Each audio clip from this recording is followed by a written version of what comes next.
a color, a rhythm, a strand of hair. In history, sometimes a purple cloth, a powdered wig, or a horse walking too fast could send you straight to the executioner. Before sleep, ask yourself, why did some societies outlaw beauty, curiosity, and joy? The answer lies in their ancient laws. You're walking through the bustling markets of ancient Rome, where a single thread could cost you your life if it happened to be the wrong shade of imperial purple. Picture the most coveted color in history. Purple, extracted from thousands of murex shells along Mediterranean shores.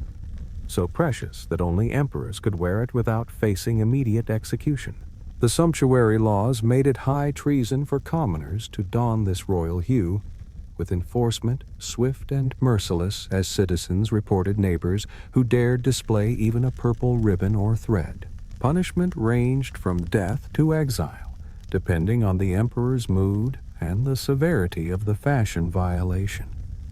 Markets whispered of secret purple dye trades, hidden beneath cloaks in moonlit alleys where desperate citizens risked everything for forbidden beauty. People adapted by creating almost purple shades, deep blues and dark reds that skirted the deadly law while maintaining some semblance of luxury. The irony? Many emperors themselves ignored other fashion restrictions while jealously guarding their chromatic monopoly, making purple the deadliest fashion statement in human history. What drives humanity to make beauty itself a capital crime punishable by law? You're standing beside a misty English river where even fish could make you a criminal if you couldn't prove their legal provenance to suspicious authorities. In medieval England, catching salmon in suspicious circumstances became a legal nightmare through the complex and often contradictory Salmon Act regulations. The bizarre twist that made this law infamous? If you couldn't prove your salmon was caught legally from approved waters, authorities automatically assumed you stole it from royal fishing grounds reserved for nobility. Punishments ranged from hefty fines to public humiliation in wooden stocks, with repeat offenders facing imprisonment or banishment from fishing communities entirely. Fishermen developed elaborate record-keeping systems, marking every catch with location stamps and time documentation to satisfy increasingly paranoid fishing inspectors. Some villages appointed official salmon witnesses to verify catches with sworn testimonies, creating an entire bureaucracy around fish authentication. The law created a thriving black market where people sold fake fishing testimonies and forged documentation to help neighbors avoid prosecution. Local courts spent countless hours debating salmon provenance, while real crimes went unpunished throughout the countryside, making fish fraud a more serious legal concern than actual theft. How many laws exist simply because someone once thought they were being cleverly comprehensive? You're in a shadowy colonial American town where rhythm itself was rebellion against God's will and government order throughout Puritan settlements. Puritan communities banned dancing entirely, viewing any rhythmic movement as the devil's gateway to sin and moral corruption that would destroy their carefully ordered society. Violators faced public whipping, hefty fines, or forced church confession before the entire congregation as punishment for their rhythmic transgressions. The enforcement was relentless and systematic. Appointed dancing wardens patrolled community gatherings, listening carefully for suspicious foot movements and any sounds that suggested forbidden rhythmic activity. People developed secret walking ceremonies that technically weren't dancing, but achieved the same social bonding and celebratory release that communities desperately needed. Some innovative communities created sanctified stepping, where religious movements cleverly mimicked dance steps without crossing the sacred legal line that separated worship from sin. The ban created underground dance societies meeting in barns and forests under moonlight, where participants risked severe punishment for the simple human need to move rhythmically. Ironically, many dancing wardens were eventually caught secretly practicing the very movements they prosecuted during daylight hours, leading to the law's eventual collapse. What happens when law tries to regulate the human soul's fundamental need for rhythmic expression? You're in feudal Japan, where your blade's precise length determined not only your legal standing, but your social worth and survival prospects within the rigidly hierarchical society. The Tokugawa shogunate established incredibly detailed sword-length regulations. Samurai could carry long katana measuring over 2 feet. Merchants were restricted to short wakizashi under 18 inches, and commoners were forbidden from carrying any blades entirely under penalty of death. Punishment for improper sword length ranged from immediate confiscation and public humiliation to ritual suicide, depending on the severity of the violation and the offender's social class. Sword inspectors roamed cities carrying measuring sticks and official documents, creating tense confrontations at checkpoints and market squares where blade length could determine life or death. Citizens developed ingenious workarounds to circumvent these restrictions.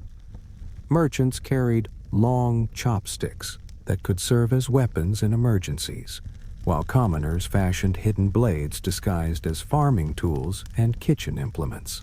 The law spawned an entire cottage industry of sword-shortening services and fake measurement certificates sold through underground networks of craftsmen and corrupt officials. Some samurai deliberately carried shorter swords to appear humble and avoid unwanted attention, while secretly concealing longer backup weapons in hidden compartments throughout their homes. How do you measure honor, dignity, and social worth with something as simple as a ruler? You're powdering your elaborate hairpiece in 18th century England, completely unaware that you're about to become a tax evader in the eyes of the increasingly desperate government. Prime Minister William Pitt introduced the infamous hair powder tax in 1795, requiring annual licenses for wig wearers and anyone who used the fashionable white powder that marked upper-class status. The wealthy paid grudgingly while cursing the government's intrusion into personal grooming, but the middle class faced impossible choices between maintaining fashionable appearances and providing for their families' basic needs. Enforcement involved specially appointed wig inspectors who could demand immediate proof of tax payment from any powdered person walking the streets, creating a climate of fear around personal appearance. The law sparked what historians call the Great Hair Rebellion.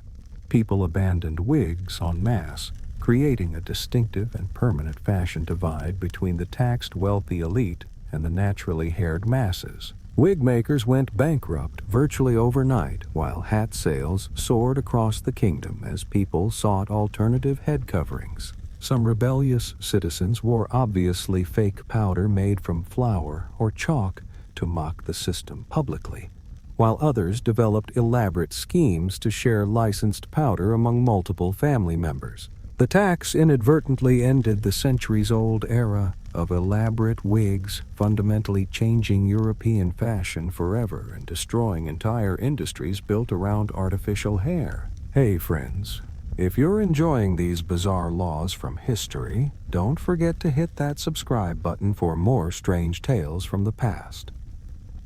Can a government really tax vanity itself? And what happens when they try? You're gliding through Venice's moonlit canals, where infidelity became the city's most popular form of street theater and public entertainment for centuries. Medieval Venice created a unique and humiliating punishment for adultery. Guilty parties were forced to row naked through the city's main waterways, while citizens gathered on bridges and balconies to jeer, mock, and throw rotten food. The humiliation was carefully choreographed by city officials. Specific routes designed for maximum public exposure, designated stopping points where crowds could gather, and official heralds who announced the crimes in dramatic detail to assembled audiences. Enforcement was surprisingly thorough and systematic. Networks of paid informants reported suspicious behavior, while official adultery investigators gathered evidence through surveillance, testimony, and sometimes elaborate sting operations designed to catch unfaithful spouses. Some desperate couples fled Venice entirely rather than face the maritime shame parade through crowded waterways filled with hostile spectators seeking entertainment. Others paid enormous bribes to corrupt officials, hoping to reduce their sentence to private confession in darkened churches away from public scrutiny. The punishment backfired spectacularly when crowds began gathering regularly for entertainment, turning moral justice into carnival atmosphere complete with vendors selling appropriate projectiles and special seating for wealthy spectators. Surprisingly, many marriages actually survived the public humiliation, possibly strengthened by the shared embarrassment and community witness to their marital struggles. What happens when justice becomes entertainment, and entertainment becomes more important than the justice itself?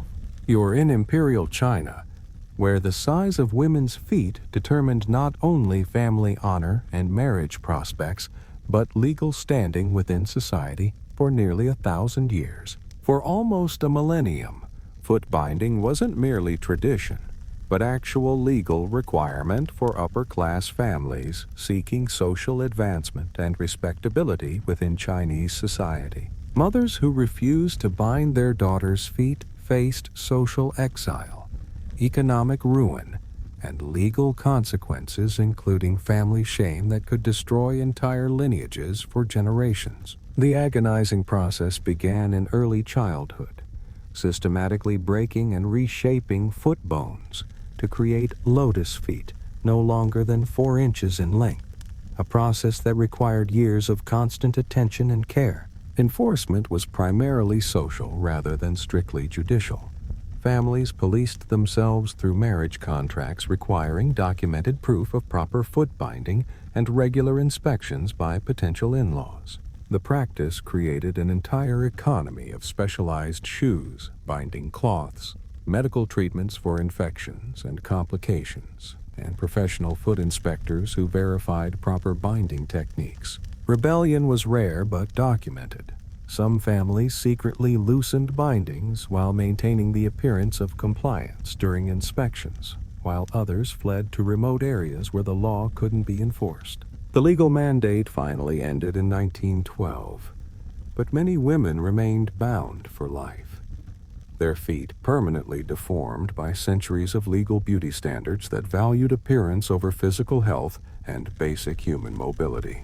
How do societies convince themselves that systematic physical torture of children equals beauty, tradition, and legal compliance? You're riding through colonial Salem, where even horses faced traffic violations and legal prosecution centuries before automobiles existed anywhere on Earth. The town established America's first comprehensive speed limits in 1635, restricting horses to walking pace within town boundaries to protect pedestrians, property, and maintain civic order in the growing settlement. Violators faced escalating penalties including fines, public humiliation in wooden stocks, or temporary horse confiscation, depending on the severity of their speeding offense and previous violations. Enforcement relied entirely on appointed horse wardens, who judged speed by carefully observing dust clouds, listening to distinctive hoofbeat patterns, and monitoring the behavior of startled pedestrians and livestock. Citizens developed increasingly creative interpretations of the law,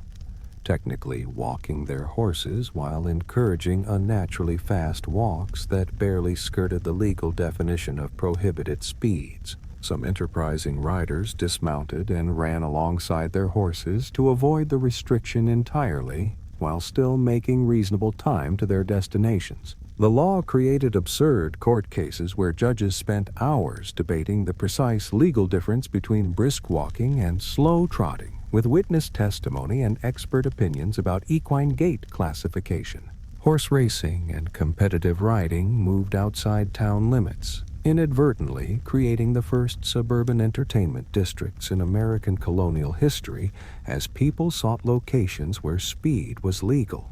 What would our ancestors think of our modern traffic laws, speed cameras, and highway patrol systems? You're wrapped in forbidden cloth on the misty Scottish Highlands, where your family's traditional tartan pattern could mean death, transportation to distant colonies, or permanent exile from your homeland. After the devastating 1745 Jacobite uprising, the British government banned Highland dress entirely.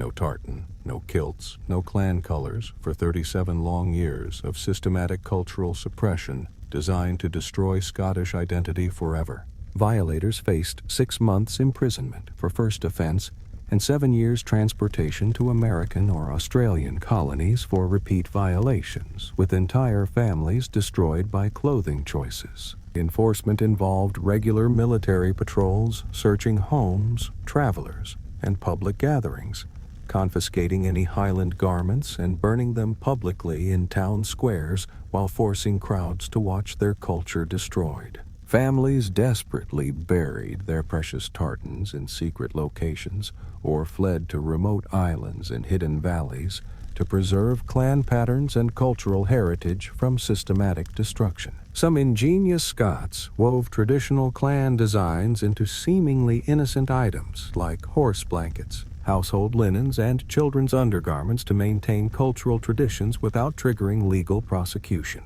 The ban created a thriving and dangerous smuggling network that moved tartan cloth through secret mountain routes and hidden caves, with entire communities risking imprisonment to preserve their cultural identity. Ironically, Highland regiments serving the British Empire throughout the world continued wearing full tartan uniforms, while Scottish civilians faced prison sentences for the same clothing that represented their ancestors and cultural heritage. Can a piece of cloth really threaten an entire empire's stability and political control? You're standing in Constantinople's Grand Bazaar, where your whiskers determine not only your tax bracket, but your political loyalty and religious devotion to the empire. Emperor Constantine V imposed heavy and escalating taxes on beards throughout his realm, viewing facial hair as a dangerous sign of religious rebellion against his iconoclastic policies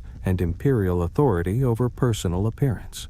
Clean-shaven citizens enjoyed significant tax breaks and social advantages, while bearded men faced monthly penalties that increased based on beard length, fullness, and the perceived political threat of their facial hair. Enforcement required elaborate monthly inspections by specially trained imperial officials who measured facial hair with calibrated calipers and recorded precise measurements in official government ledgers maintained throughout the empire. Citizens developed increasingly elaborate schemes to avoid or reduce beard taxes.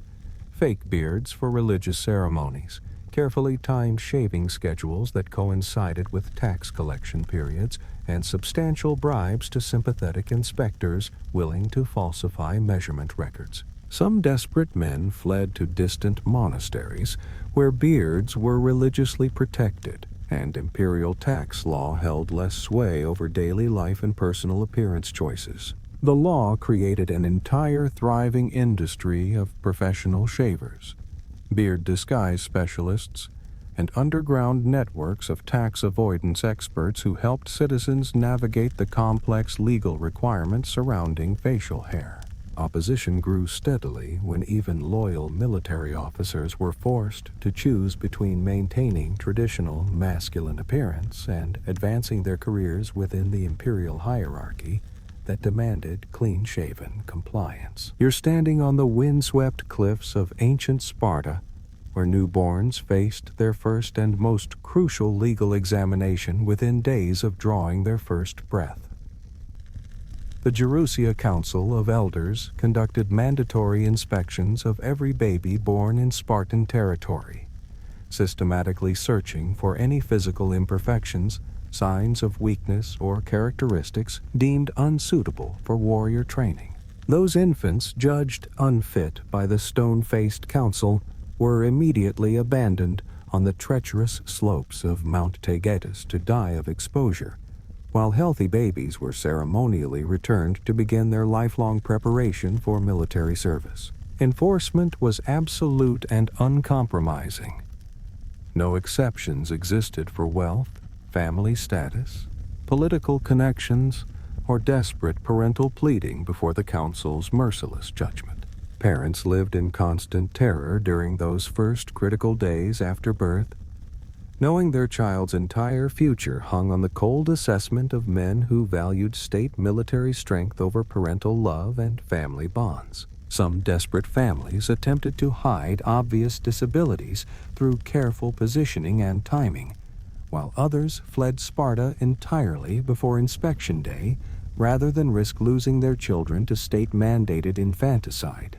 The law created a society of physical perfection and military efficiency, but at the cost of emotional brutality, where even mothers couldn't openly mourn children deemed insufficient by government standards. Archaeological evidence suggests many abandoned babies actually survived their mountain exposure, rescued by sympathetic citizens or neighboring communities who couldn't bear to watch infants die for political ideology. How does a society convince itself that some newborn lives are inherently worth more than others based on physical appearance? You're walking through a medieval English town square where elaborate metal contraptions were designed specifically to turn women's voices into criminal evidence, punishable by public humiliation.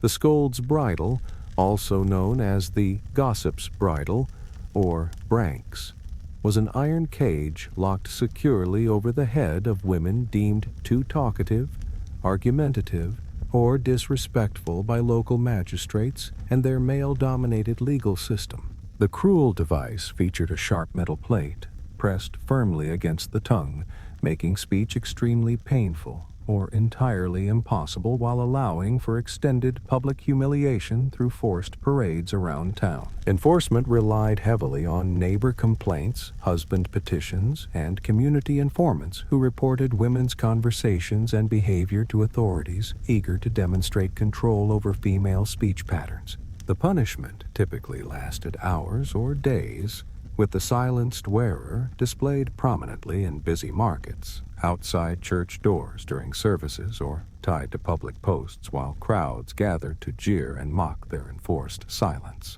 Some determined women developed elaborate hand signals and gestures to communicate despite their metal restraints, while others learned to speak around the painful obstruction through sheer determination and careful tongue positioning.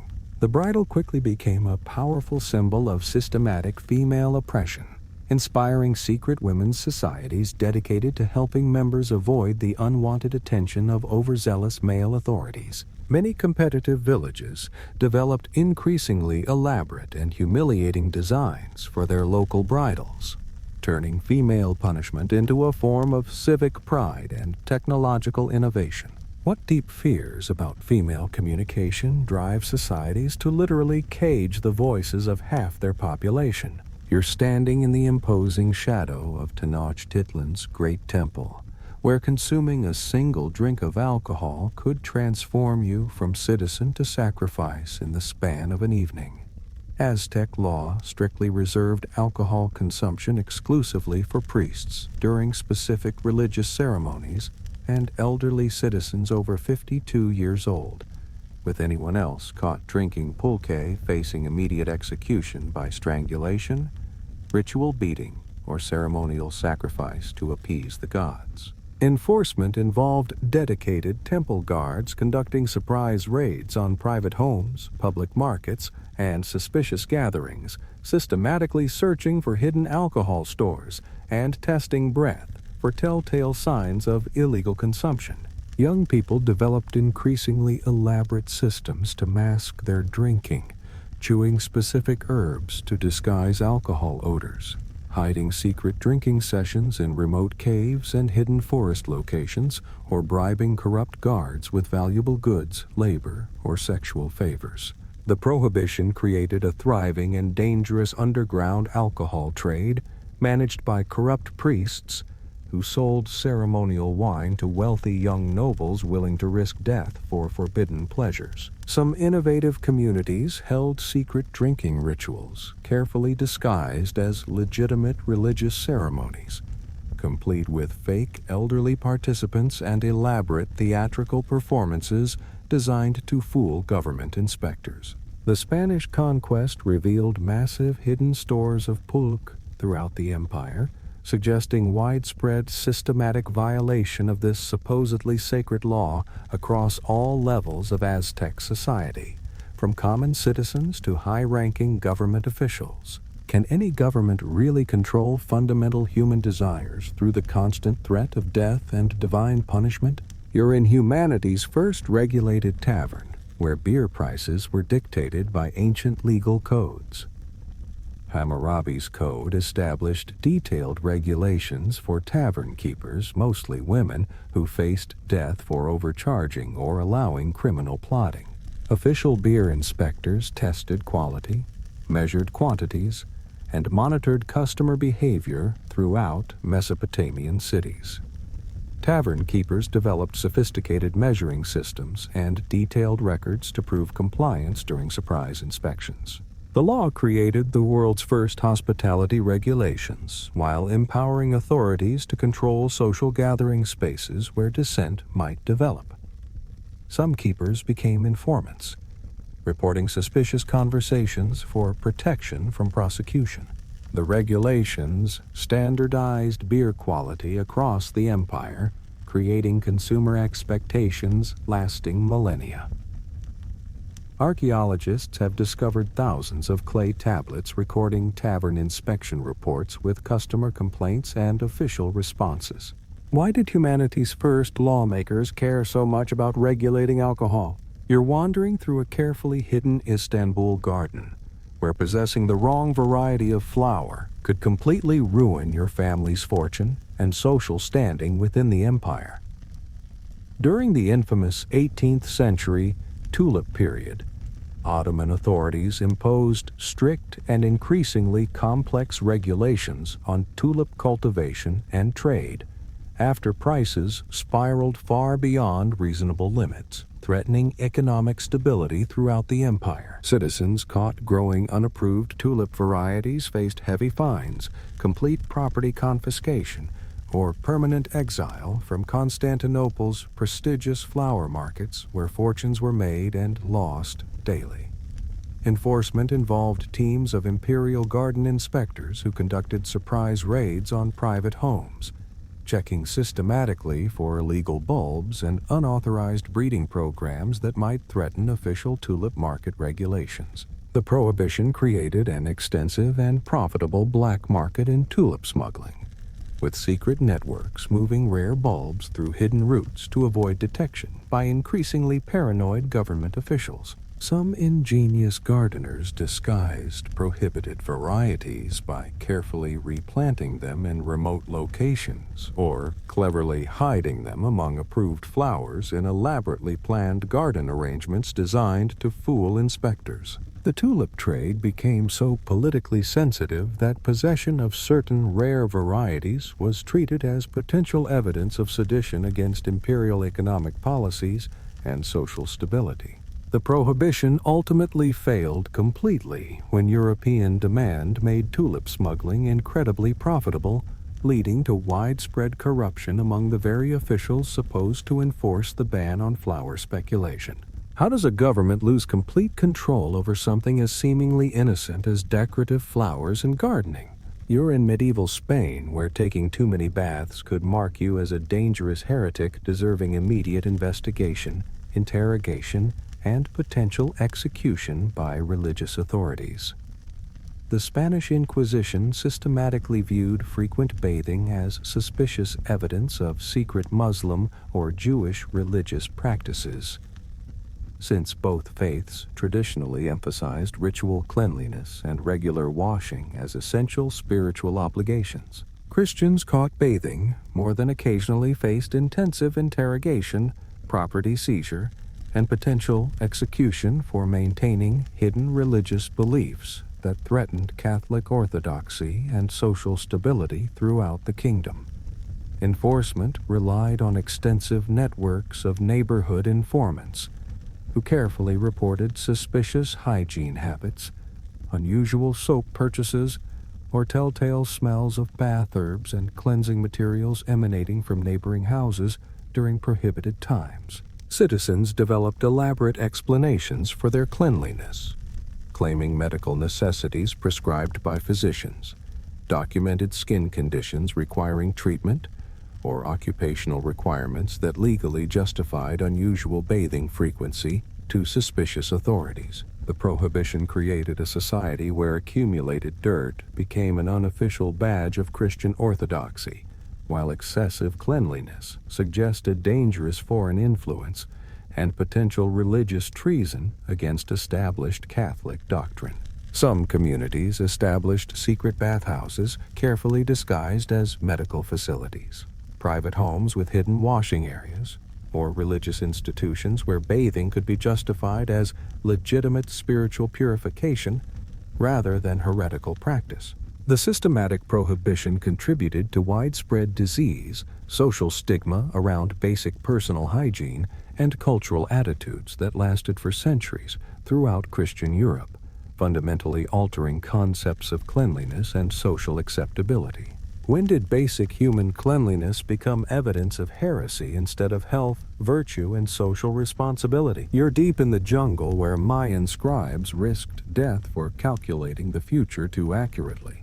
Spanish colonial authorities banned indigenous calendar systems, declaring Mayan astronomical calculations to be witchcraft and devil worship, deserving severe punishment.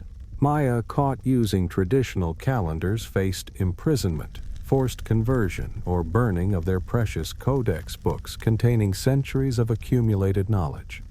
Enforcement involved Spanish priests conducting raids on Mayan communities, searching for hidden calendrical stones, bark paper books, and astronomical instruments. Some Maya scribes continued their work in secret, creating hidden schools in remote jungle locations where they taught traditional calendar calculations to chosen students. The law forced many communities to adopt Christian calendars publicly while maintaining their traditional systems privately through oral tradition and hidden symbols. Spanish authorities burned thousands of Mayan books, destroying irreplaceable astronomical and mathematical knowledge accumulated over centuries.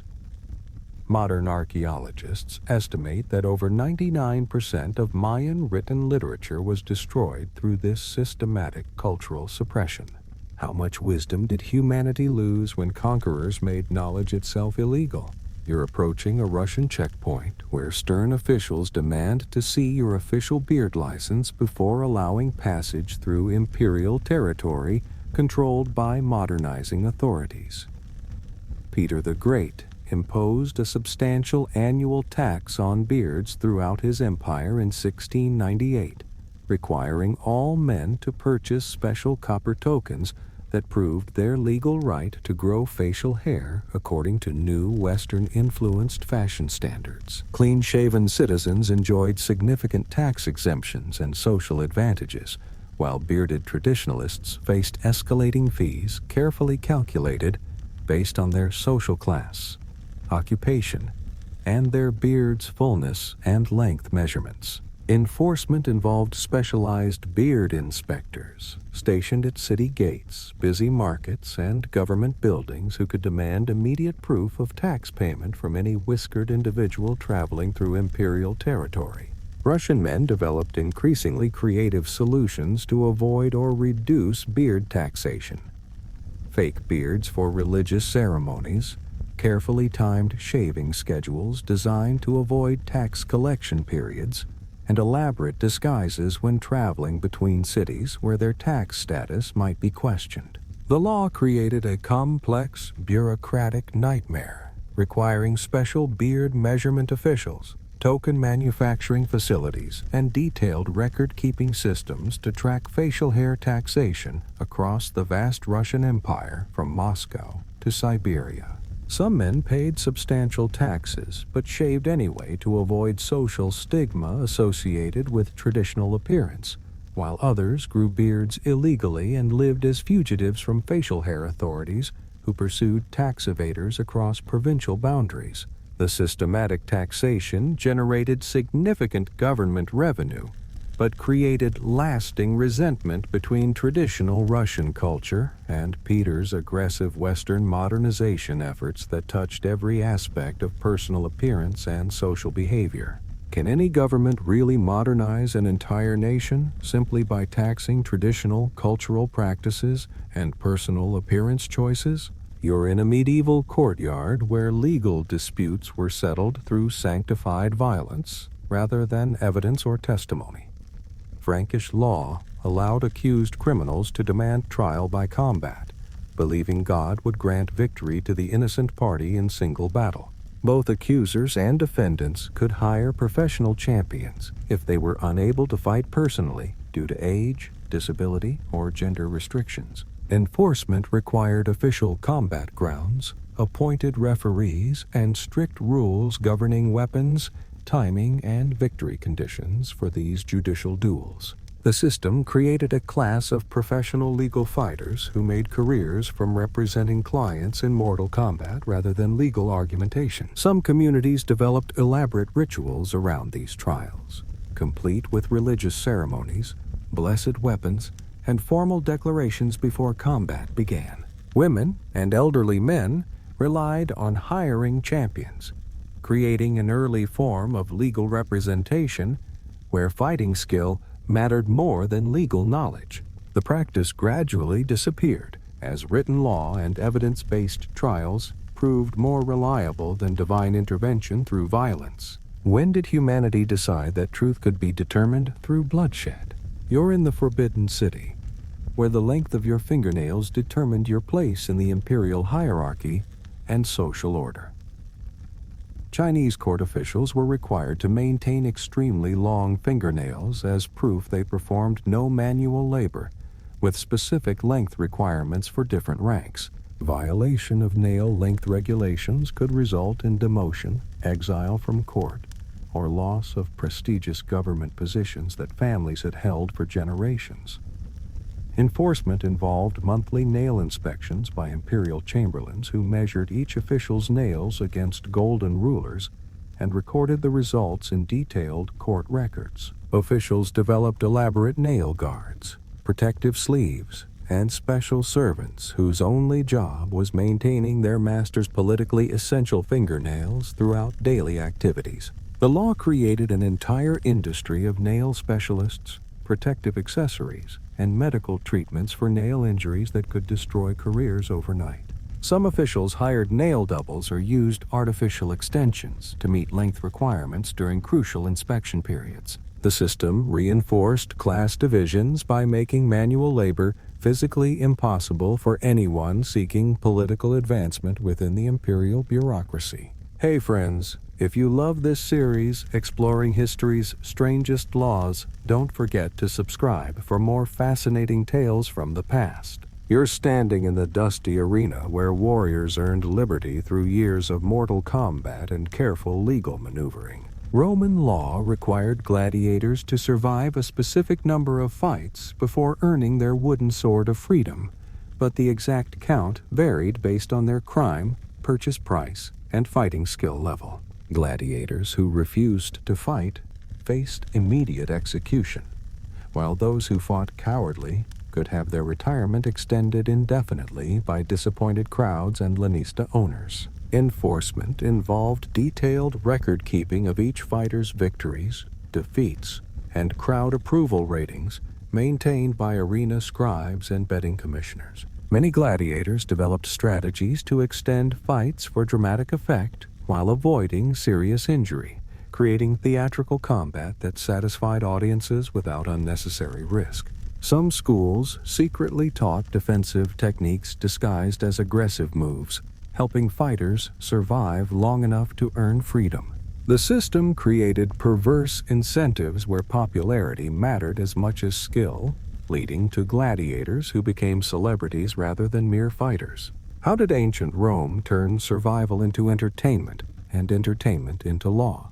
You're stepping into a candlelit church where murderers and thieves found legal immunity simply by touching the altar stone. Medieval sanctuary laws granted any criminal 40 days of protection within consecrated ground, during which time they could negotiate exile, seek royal pardon, or plan their escape from justice. Church officials became reluctant jailers, required to provide food and shelter for criminals while preventing their escape or capture by pursuing authorities. Enforcement created complex jurisdictional disputes between secular and religious courts, often leading to armed standoffs between sheriff's men and church defenders at cathedral doors. Some criminals remained in sanctuary for years, becoming permanent residents of religious communities while their legal cases remained unresolved in distant courts. The law led to the construction of special criminal quarters within church grounds, complete with beds, cooking facilities, and exercise yards for long-term sanctuary seekers. Many churches developed elaborate protocols for determining legitimate sanctuary claims versus fraudulent attempts to avoid justice through religious protection. When did houses of worship become the ultimate legal loophole? You're walking through the mountains of ancient Peru, where every citizen was counted, categorized, and controlled through an elaborate decimal-based legal system. The Inca Empire organized society into groups of 10 families, with each level of 10 groups supervised by officials responsible for crimes committed within their mathematical jurisdiction. Punishment for administrative errors was severe. Officials who miscounted their subjects or failed to report crimes faced demotion, relocation, or ritual sacrifice depending on the magnitude of their numerical mistakes. Enforcement required constant census taking, with specialized Quipu record keepers using knotted strings to track every citizen's location, occupation, and legal status throughout the vast empire. Citizens developed informal networks to help neighbors avoid detection during population counts, while officials sometimes falsified records to protect communities from impossible tribute demands. The system created a surveillance state where mathematical precision became a tool of social control, making statistical accuracy more important than individual justice or mercy. How did numbers become more powerful than human judgment in governing an empire? You're in the shadows of ancient Egyptian workshops where embalmers faced strict regulations governing their sacred but legally dangerous profession of preparing bodies for eternity.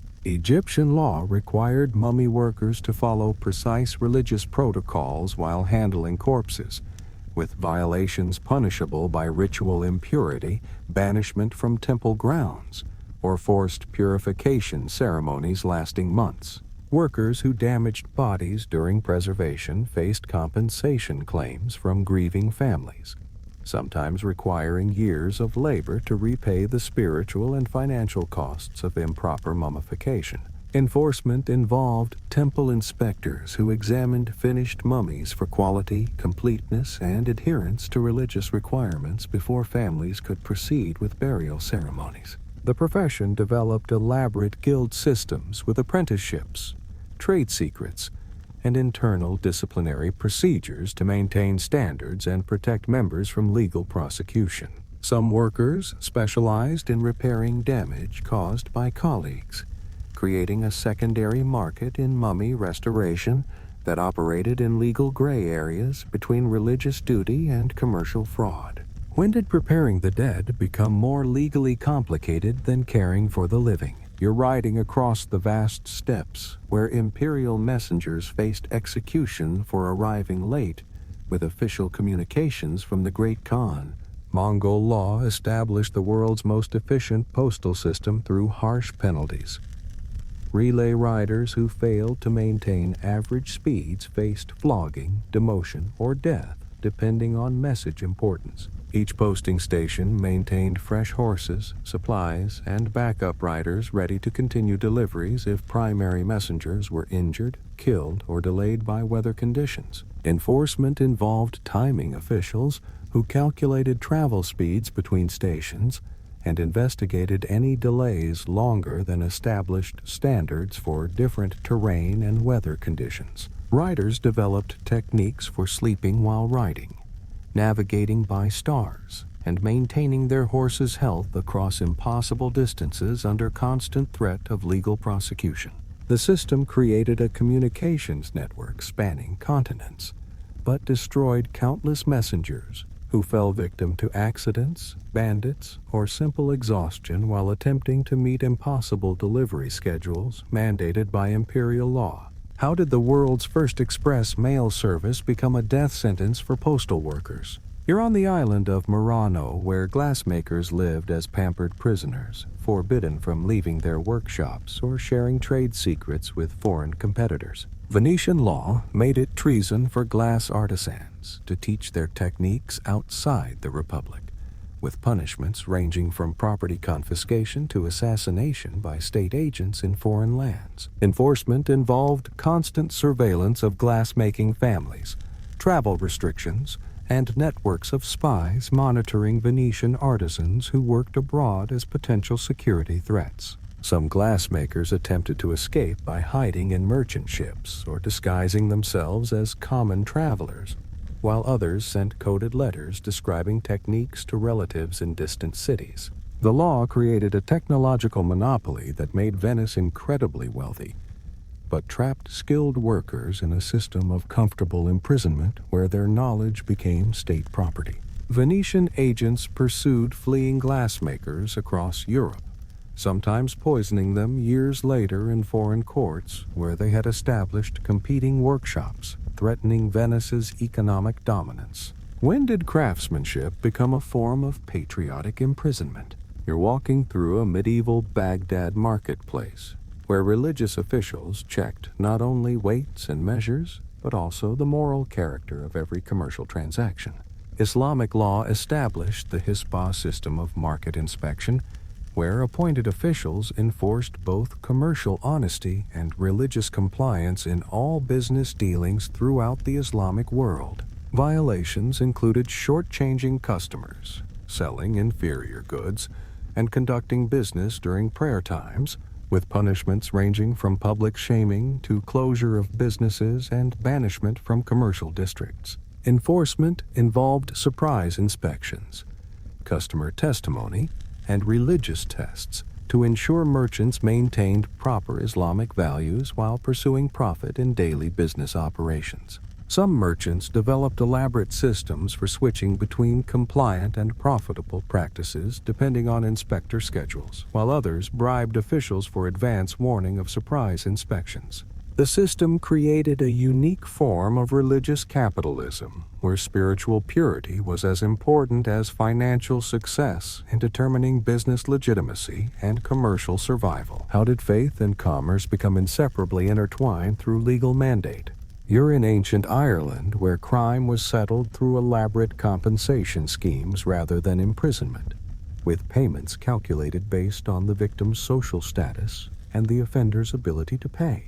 Celtic law required detailed negotiations between families to determine appropriate compensation for injuries, insults, and property damage, with professional judges called brecons mediating these complex financial arrangements. Enforcement relied on community pressure and economic incentives rather than physical punishment, making social ostracism and financial ruin more frightening than jail time for most offenders. The system created professional legal experts who memorized vast collections of precedents, penalties, and procedures for calculating compensation in hundreds of different criminal scenarios. Some families accumulated huge debts through repeated legal settlements, while others grew wealthy by pursuing compensation claims against neighbors in endless cycles of legal retaliation.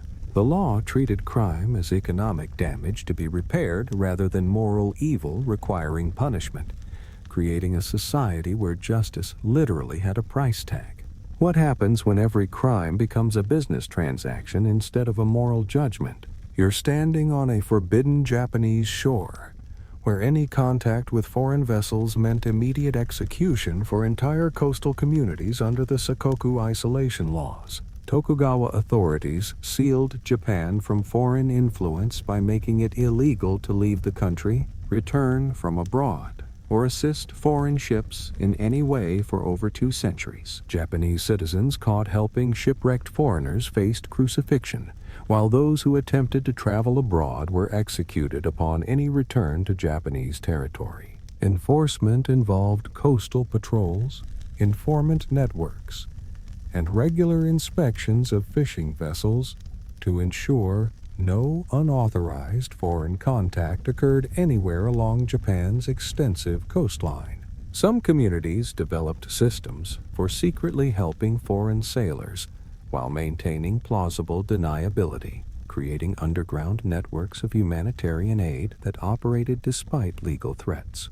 The law successfully preserved Japanese cultural independence, but created a society where curiosity about the outside world became a capital offense punishable by death. How did an entire nation convince itself that isolation was worth dying for? You're in a misty Prussian field, where aristocrats settled disputes through carefully regulated sword combat governed by hundreds of specific legal requirements and procedural rules. Prussian law established detailed protocols for honorable dueling while making unauthorized fighting illegal, creating a system where violence was both mandated and strictly controlled by legal authorities.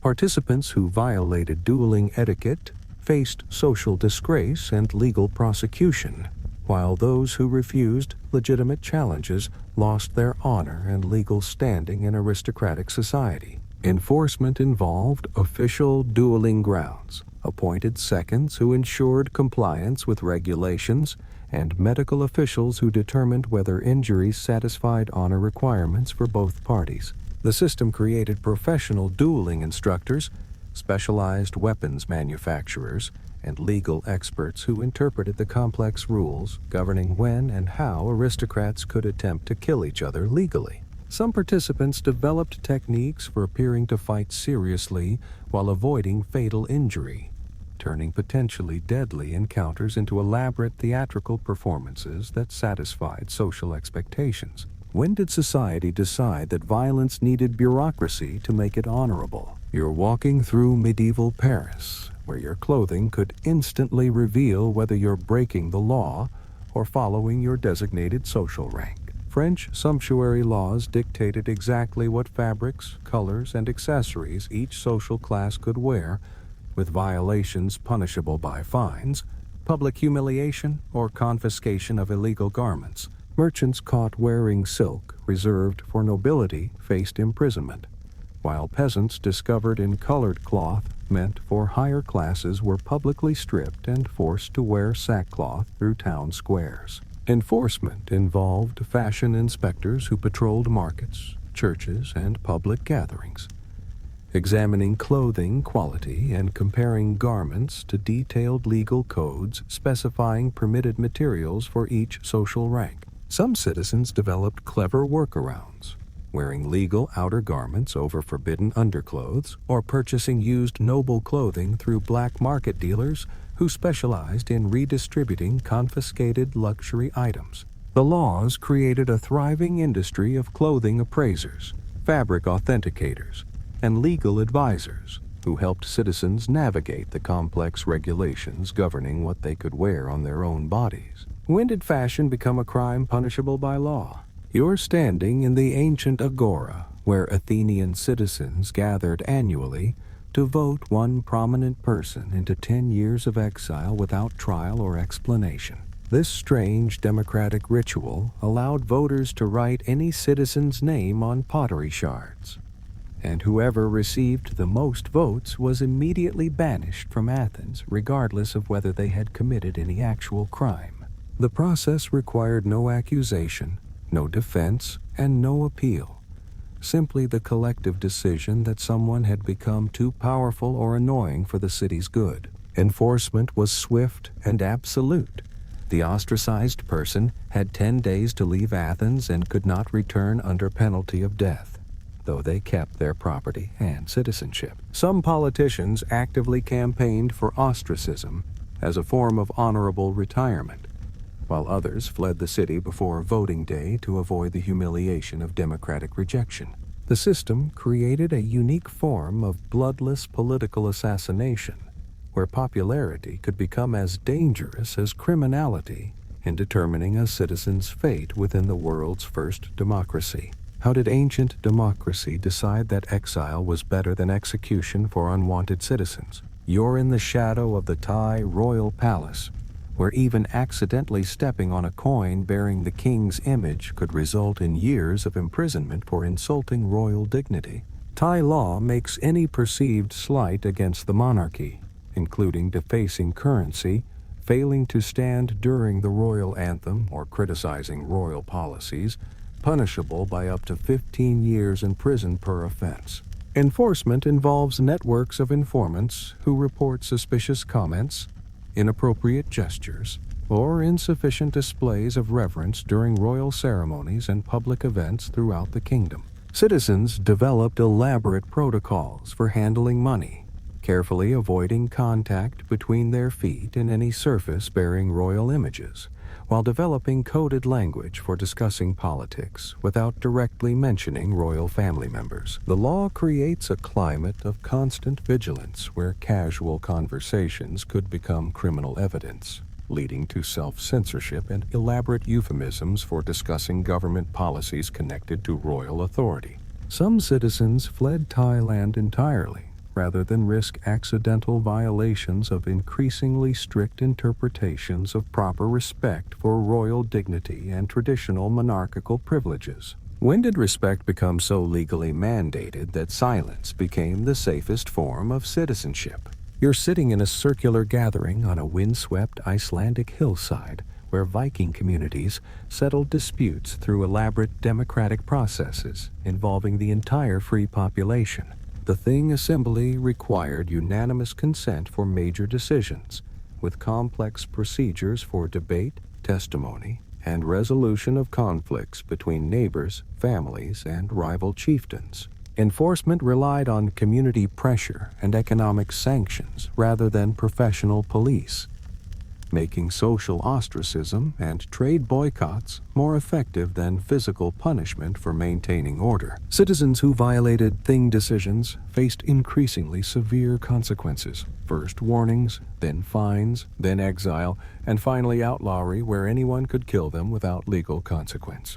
The system created professional law speakers who memorized vast oral legal codes and recited relevant precedents during assemblies, serving as living libraries of legal knowledge. Some disputes continued for generations through formal feuding procedures that allowed families to pursue revenge within carefully regulated parameters designed to prevent escalation into destructive warfare. How did warriors create one of history's most sophisticated systems of democratic justice? You're in ancient China, where the death of your parents triggered a complex set of legal obligations governing how long and how intensely you were required to mourn their passing. Confucian law mandated 3 years of official mourning for parents, during which time government officials had to resign their positions, wear specific clothing, avoid entertainment, and follow detailed behavioral restrictions. Enforcement involved mourning inspectors who monitored grieving families for proper compliance with emotional regulations,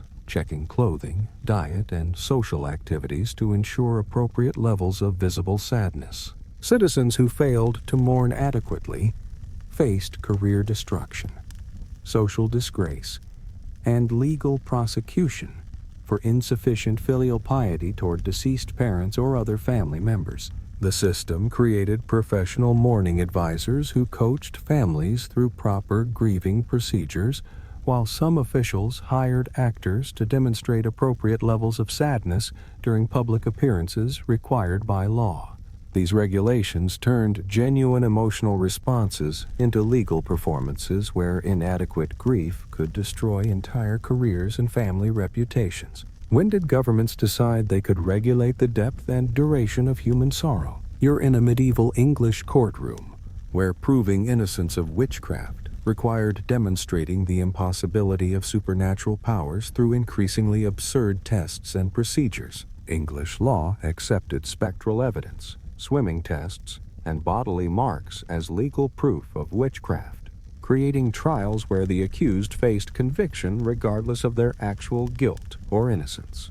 Enforcement involved professional witch-finders who traveled between communities conducting examinations, interviews, and physical inspections designed to identify supernatural practitioners through pseudoscientific methods. The accused developed various strategies for survival, memorizing prayers, hiding physical abnormalities, and securing character witnesses who could testify to their religious orthodoxy and community standing. Some communities protected suspected witches by providing false testimony or hiding them until witch-finder enthusiasm moved to other areas seeking fresh targets for prosecution. The system created a cottage industry of witch-finding specialists, professional witnesses, and legal experts who profited from supernatural prosecutions while destroying countless innocent lives through legally sanctioned superstition. How did legal systems convince themselves that the impossible could be proven in court? You're in the rainforest shadows of a Mayan temple, where nobles and commoners alike were required to provide regular blood offerings to maintain cosmic balance and political order. Mayan law mandated periodic bloodletting rituals for all social classes, with specific requirements for the amount, frequency, and ceremonial context of these biological tributes to the gods. Enforcement involved priest administrators who monitored compliance with blood tribute schedules, ensuring that royal families, nobles, and commoners all participated in the painful ceremonies required for societal stability. Citizens developed techniques for minimizing injury during mandatory bloodletting, using obsidian blades for clean cuts, practicing meditation for pain management, and timing rituals to coincide with personal healing capabilities. The system created specialized priests who managed blood collection, ceremonial equipment, and medical care for participants in these legally required religious observances. Some communities rotated blood tribute responsibilities among family members, while others negotiated reduced requirements through alternative offerings of food, labor, or luxury goods to temple administrators. When did civilization decide that literal blood was the price of citizenship? You're in a smoky Amsterdam tavern, where tulip bulb contracts were traded like precious metals, with government regulations attempting to control the world's first speculative bubble. Dutch law struggled to regulate tulip futures trading as prices spiraled beyond reason, eventually declaring many contracts void and establishing compensation schemes for ruined investors. Enforcement involved complex arbitration processes where judges attempted to determine fair prices for tulip varieties that had sold for the cost of houses just months earlier. Citizens who had mortgaged properties to buy tulip futures found themselves legally obligated to honor contracts for bulbs worth less than the paper documenting their purchase agreements. The collapse created a legal nightmare where courts spent years sorting through thousands of disputed tulip transactions, trying to distinguish legitimate trade from speculative fraud. Some traders fled Holland entirely rather than face bankruptcy proceedings, while others formed cooperatives to share losses from their collective tulip investment disasters under government-mandated settlement programs. How did a flower become the center of history's first stock market crash and legal crisis? You're standing beside the Euphrates River, where accused criminals faced trial by ordeal, jumping into sacred waters that would supposedly reveal their guilt or innocence through divine intervention.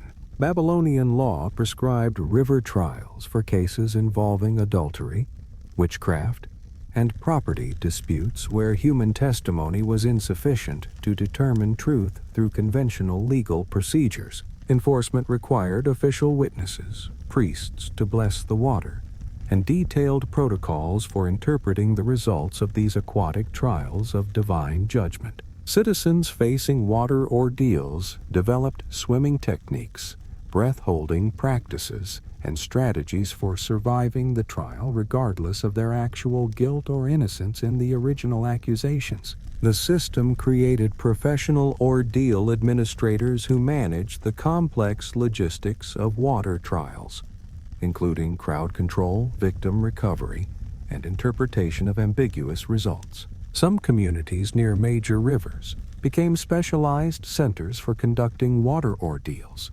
attracting legal tourists who traveled long distances to resolve disputes through these supernatural court proceedings. When did rivers become judges and drowning become evidence of guilt? You're in Charlemagne's vast empire where royal decrees regulated everything from the width of cartwheels to the proper way of singing in church services throughout the realm. The capitularies established hundreds of specific rules governing daily life, trade practices, religious observance, and social behavior, with violations punishable by fines, public penance, or banishment from communities. Enforcement relied on royal inspectors called missi dominici, who traveled throughout the empire, checking compliance with everything from bridge maintenance requirements to standardized weights and measures in local markets. Citizens lived under constant threat of inspection, never knowing when royal agents might arrive to examine their cartwheels, measure their grain containers, or test their knowledge of proper Christian prayers.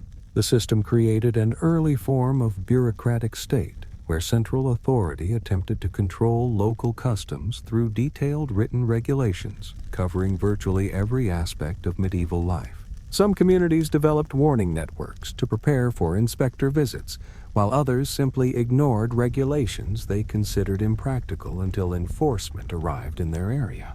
How did one emperor decide he could regulate the daily habits of millions of people? You're standing in ancient Babylon, where carved stone tablets proclaimed that justice required mathematical precision in punishment, matching each crime with its exact equivalent in suffering.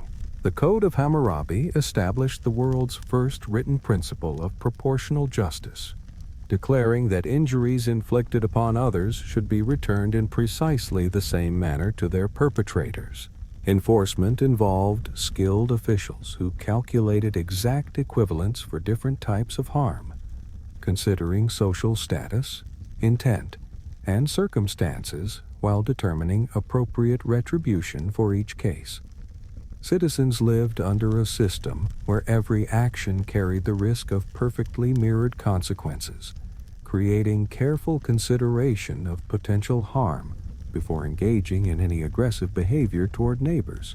The law created professional injury assessors who examined wounds, measured damages, and determined precise punishments that matched crimes without exceeding their severity. Some citizens attempted to game the system by inflicting minor injuries to avoid major punishments, while others hired professional fighters to carry out court-ordered retribution on their behalf. When did humanity first decide that perfect symmetry was the key to perfect justice? You're in ancient Sparta, where citizens were forbidden from possessing gold or silver, forced to use heavy iron bars as currency to prevent wealth accumulation and foreign trade. Lycurgus established this economic system to maintain military focus by making traditional commerce impossible, creating a society where material luxury became literally illegal. Enforcement involved regular household searches by state officials who confiscated any precious metals and punished citizens caught hiding valuable coins or jewelry with exile or military service. The cumbersome iron currency made long-distance trade nearly impossible, forcing Spartans to focus on local production while preventing the merchant class from developing political influence through accumulated wealth. Citizens developed elaborate bartering systems using goods and services, while some secretly maintained precious metal caches buried outside the city to avoid detection during surprise inspections. The system successfully prevented economic inequality, but also isolated Sparta from beneficial trade relationships that enriched other Greek city-states through commercial development. How did a warrior society convince itself that poverty was the price of military excellence? You're in a medieval workshop where young apprentices signed contracts binding them to masters for 7 years of unpaid labor, with escape attempts punishable by extended service or imprisonment. Guild laws required apprentices to live in their master's household, follow strict moral codes, and complete their training period regardless of abuse, inadequate instruction, or changed circumstances. Enforcement involved guild inspectors who tracked runaway apprentices, returned them to their masters, and added penalty years to their contracts for attempted escape from legally binding arrangements. Young people faced impossible choices between accepting harsh treatment and risking criminal prosecution for violating apprenticeship agreements their families had signed on their behalf. The system created professional apprentice hunters who specialized in tracking down escaped young workers and returning them to masters who paid bounties for their recovery. Some apprentices endured abuse for years rather than risk legal consequences, while others fled to distant cities where their contracts couldn't be enforced by local authorities. When did learning a trade become indistinguishable from legal bondage? You're in a sealed examination hall in Imperial China, where attempting to cheat on government tests was punishable by death, exile, or permanent exclusion from all future career opportunities. The imperial examination system treated academic dishonesty as a form of treason against the state, since cheating undermined the meritocratic principles that legitimized governmental authority throughout the empire.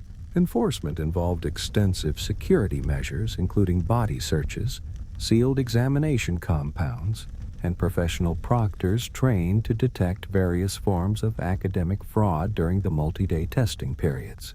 Candidates developed increasingly sophisticated cheating methods, invisible ink, miniaturized texts, and elaborate signaling systems, while authorities responded with escalating security measures and harsher punishments for detected violations. The system created a cat-and-mouse game between test takers and administrators, with new detection methods constantly emerging to counter innovative cheating techniques developed by desperate candidates. Some families invested fortunes in developing undetectable cheating methods, while others focused on legitimate preparation to avoid the catastrophic consequences of academic fraud. How did a writing test become a matter of life and death for an entire civilization? You're in ancient Rome, where the male head of household possessed legal authority to execute, sell, or abandon family members, including adult sons and married daughters, throughout their entire lives. Roman law granted paterfamilias complete control over all family property, decisions, and even the lives of family members who remained legally powerless regardless of their age or achievements. Enforcement relied on social acceptance rather than government intervention, since the state recognized family patriarchs as having absolute authority within their domestic spheres of influence. Adult children developed strategies for managing tyrannical fathers, moving to distant cities, gaining independent wealth, or securing protection from powerful patrons who could pressure abusive patriarchs to moderate their behavior. The system created complex family dynamics where successful adult children remained legally subordinate to elderly fathers who could theoretically revoke their children's marriages, careers, or property ownership at any time. Some families functioned harmoniously within this structure, while others experienced decades of conflict between patriarchal authority and individual autonomy among family members seeking independence. When did fatherhood become a form of lifelong dictatorship over one's own children? You're in the early Islamic Empire, where certain crimes carried punishments believed to be mandated directly by God, making them unchangeable by human legal interpretation or mercy. Hudud laws established fixed penalties for theft, adultery, false accusation, and other offenses, with punishments that could not be reduced, commuted, or forgiven by judges or rulers. Enforcement required extremely strict standards of evidence, including multiple eyewitnesses of impeccable character, making convictions rare despite the severe penalties prescribed for proven violations. The high burden of proof created a system where the threat of severe punishment served as deterrent, while actual implementation remained relatively uncommon due to evidentiary requirements. Citizens understood that accusations required exceptional proof, leading to careful social behavior and community pressure to resolve disputes privately rather than through formal legal proceedings. Some scholars developed interpretations that made convictions nearly impossible, while others emphasized the deterrent effect rather than actual implementation of the prescribed punishments. How did divine law create human justice that was both absolute and nearly unenforceable? You're in an Aztec temple school where noble children faced rigorous educational requirements, including mandatory bloodletting, fasting, and sleep deprivation as part of their preparation for leadership roles. Kalmakak laws required students to follow extreme ascetic practices while mastering writing, astronomy, religion, and governance under constant supervision by priest teachers who enforced discipline through physical and spiritual punishments. Students who violated school rules faced escalating consequences, from additional fasting periods to ritual bloodletting ceremonies designed to purify their spiritual commitment to educational achievement. The system created an elite class educated through shared suffering, with graduation depending on demonstrating both intellectual mastery and spiritual discipline through enduring prescribed hardships. Some students attempted to fake compliance with ascetic requirements, while others embraced the extreme lifestyle as preparation for demanding leadership responsibilities in Aztec society. The schools produced highly educated nobles who shared common experiences of educational suffering that bonded them throughout their later political careers. When did education become indistinguishable from religious torture for the ruling class? You're in a Germanic tribal assembly where every person's life had an exact monetary value determined by their social rank, with killers required to pay precise compensation to avoid blood feuds. Where guild laws established detailed price lists for different types of people, nobles worth more than commoners, men more than women, adults more than children, creating a complex system of human valuation. Enforcement relied on community pressure and threat of outlawry for those who refused to pay appropriate compensation, making economic justice an alternative to cycles of revenge killing. Families negotiated payment schedules for killers who couldn't immediately afford full weirgild amounts, sometimes leading to years of installment payments for a single homicide. The system created professional mediators who specialized in calculating appropriate compensation for complex cases involving multiple victims, partial responsibility, or disputed circumstances surrounding deaths. Some communities developed elaborate scales accounting for occupation, age, and circumstances of death, while others simplified the system to basic social categories. How did ancient societies decide that every human life could be reduced to a price tag? You're in traditional China, where upper-class women were legally required to have bound feet measuring no more than 3 inches long as a prerequisite for respectable marriage arrangements. Chinese law and social custom made foot binding mandatory for families seeking advantageous marriages, with unbound feet considered evidence of low social status or inadequate parental care. Enforcement occurred within families rather than through government officials, as mothers bound their daughters' feet beginning in early childhood to ensure future marriage prospects and social acceptance. The process required constant attention for years, with families investing significant time and resources in maintaining proper foot-binding techniques and decorative footwear for their daughters. Some families attempted to fake bound feet through clever shoe designs or partial binding that appeared compliant while reducing actual deformation, risking social disgrace if discovered. The practice created generations of women with permanent disabilities justified as aesthetic requirements for marriage and social advancement within Chinese society. When did society convince itself that crippling children was necessary for their future happiness? You're witnessing the most extreme punishment in Viking legal tradition, where the blood eagle combined execution with religious ritual to honor the gods while destroying enemies of the community. This rare punishment was reserved for the most heinous crimes against the social order, involving elaborate ceremonial procedures that transformed judicial killing into sacred performance.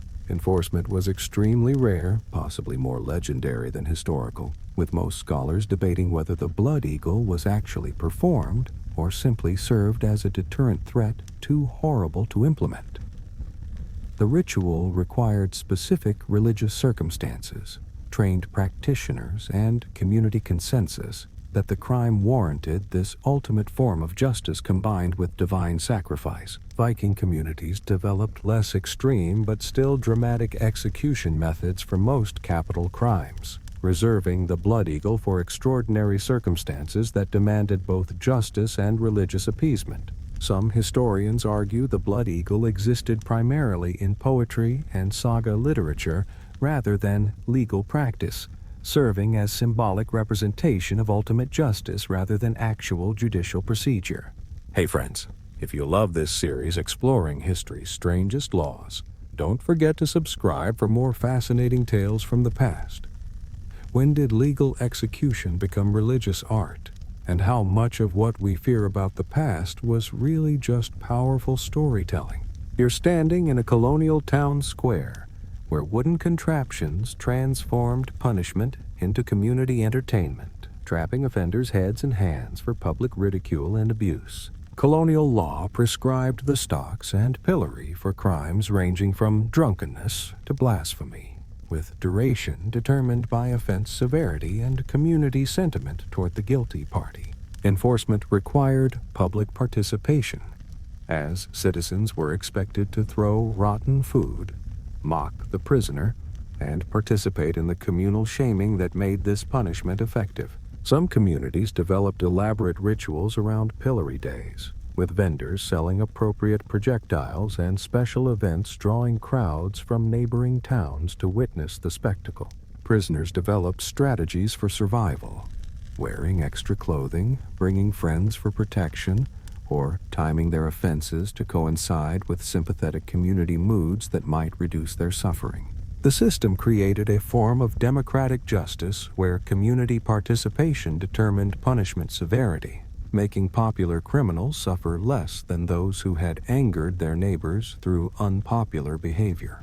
When did public humiliation become a cornerstone of community justice and social entertainment? You're in ancient India, where your social caste determined not only your occupation and marriage prospects, but also the specific punishments you faced for identical crimes under religious law. Hindu legal codes established different penalties for the same offense based on caste status, with Brahmins receiving lighter sentences than Shudras for equivalent violations. Enforcement relied on community knowledge of family lineage and caste membership, making social identity inseparable from legal consequence throughout Hindu society.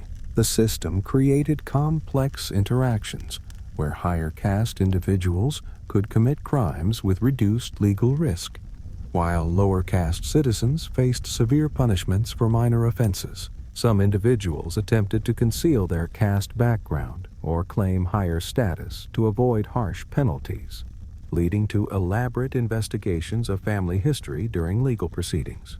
The law reinforced social hierarchy through differential justice, making legal equality impossible within a system designed to maintain caste-based social stratification across generations. How did ancient societies justify different justice for the same crime based solely on birth circumstances? You're in early medieval Europe, where a woman's life was legally valued at exactly half that of a man's, creating a mathematical system of gendered justice. Frankish law established precise compensation rates for killing women versus men, with female lives consistently priced lower regardless of social status, age, or circumstances. Enforcement involved legal calculations, where families of murdered women received significantly less compensation than families of murdered men, institutionalizing gender inequality through systematic undervaluation of female lives. The system created perverse incentives where killing women carried reduced financial consequences, effectively making violence against women more economically attractive than violence against men. Some communities attempted to negotiate higher compensation for particularly valued women, while others accepted the legal framework as divinely ordained social order. The laws influenced legal systems across medieval Europe, establishing precedents for gendered justice that persisted for centuries in various forms throughout Western legal tradition. When did legal systems decide that mathematical precision was the best way to institutionalize gender discrimination? You're deep in the Central American jungle, where calculating dates and predicting eclipses was restricted to priest astronomers, with unauthorized timekeeping punishable by death or exile. Mayan law made calendar knowledge the exclusive property of religious authorities, treating mathematical astronomy as sacred information too dangerous for common citizens. Enforcement involved temple guards who monitored communities for evidence of unauthorized calendar use, astronomical observations, or attempts to predict religious holidays without priestly authorization.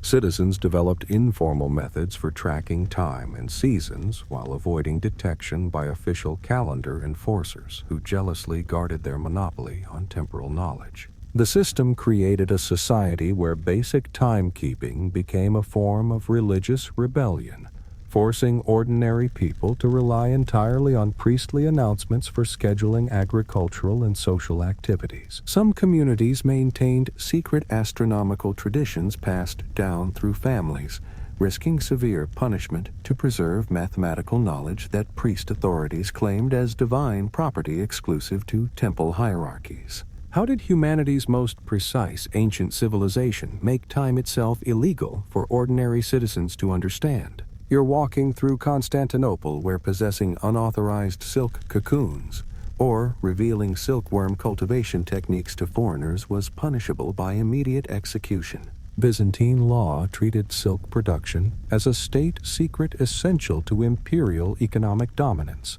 making silk smuggling equivalent to treason against the emperor. Enforcement involved networks of silk inspectors, border guards, and informants who monitored silk traders, foreign visitors, and anyone with access to imperial silk workshops.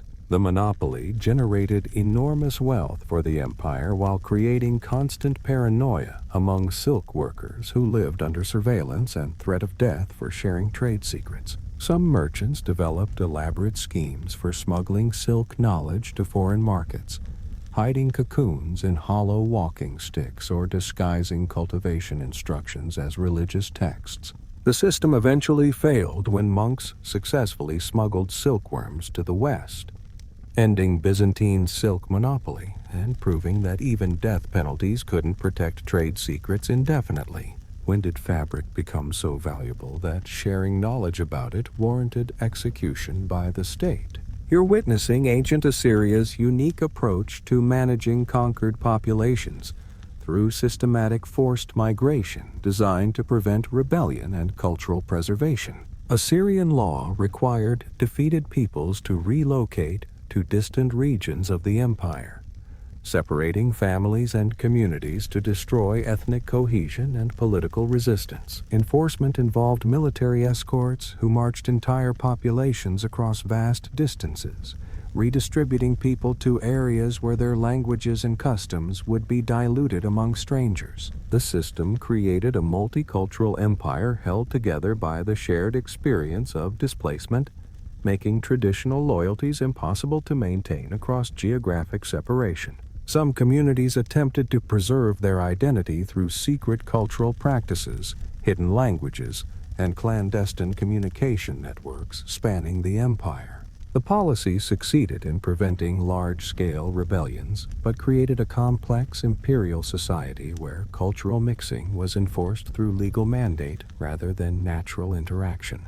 How did an ancient empire discover that moving people was more effective than killing them for maintaining political control? You're in medieval Scandinavia, where the worst criminals faced a punishment worse than death, complete legal non-existence that made them invisible to society and law. Norse outlawry laws declared certain criminals legally dead while physically alive, removing all legal protections and social connections from the condemned person.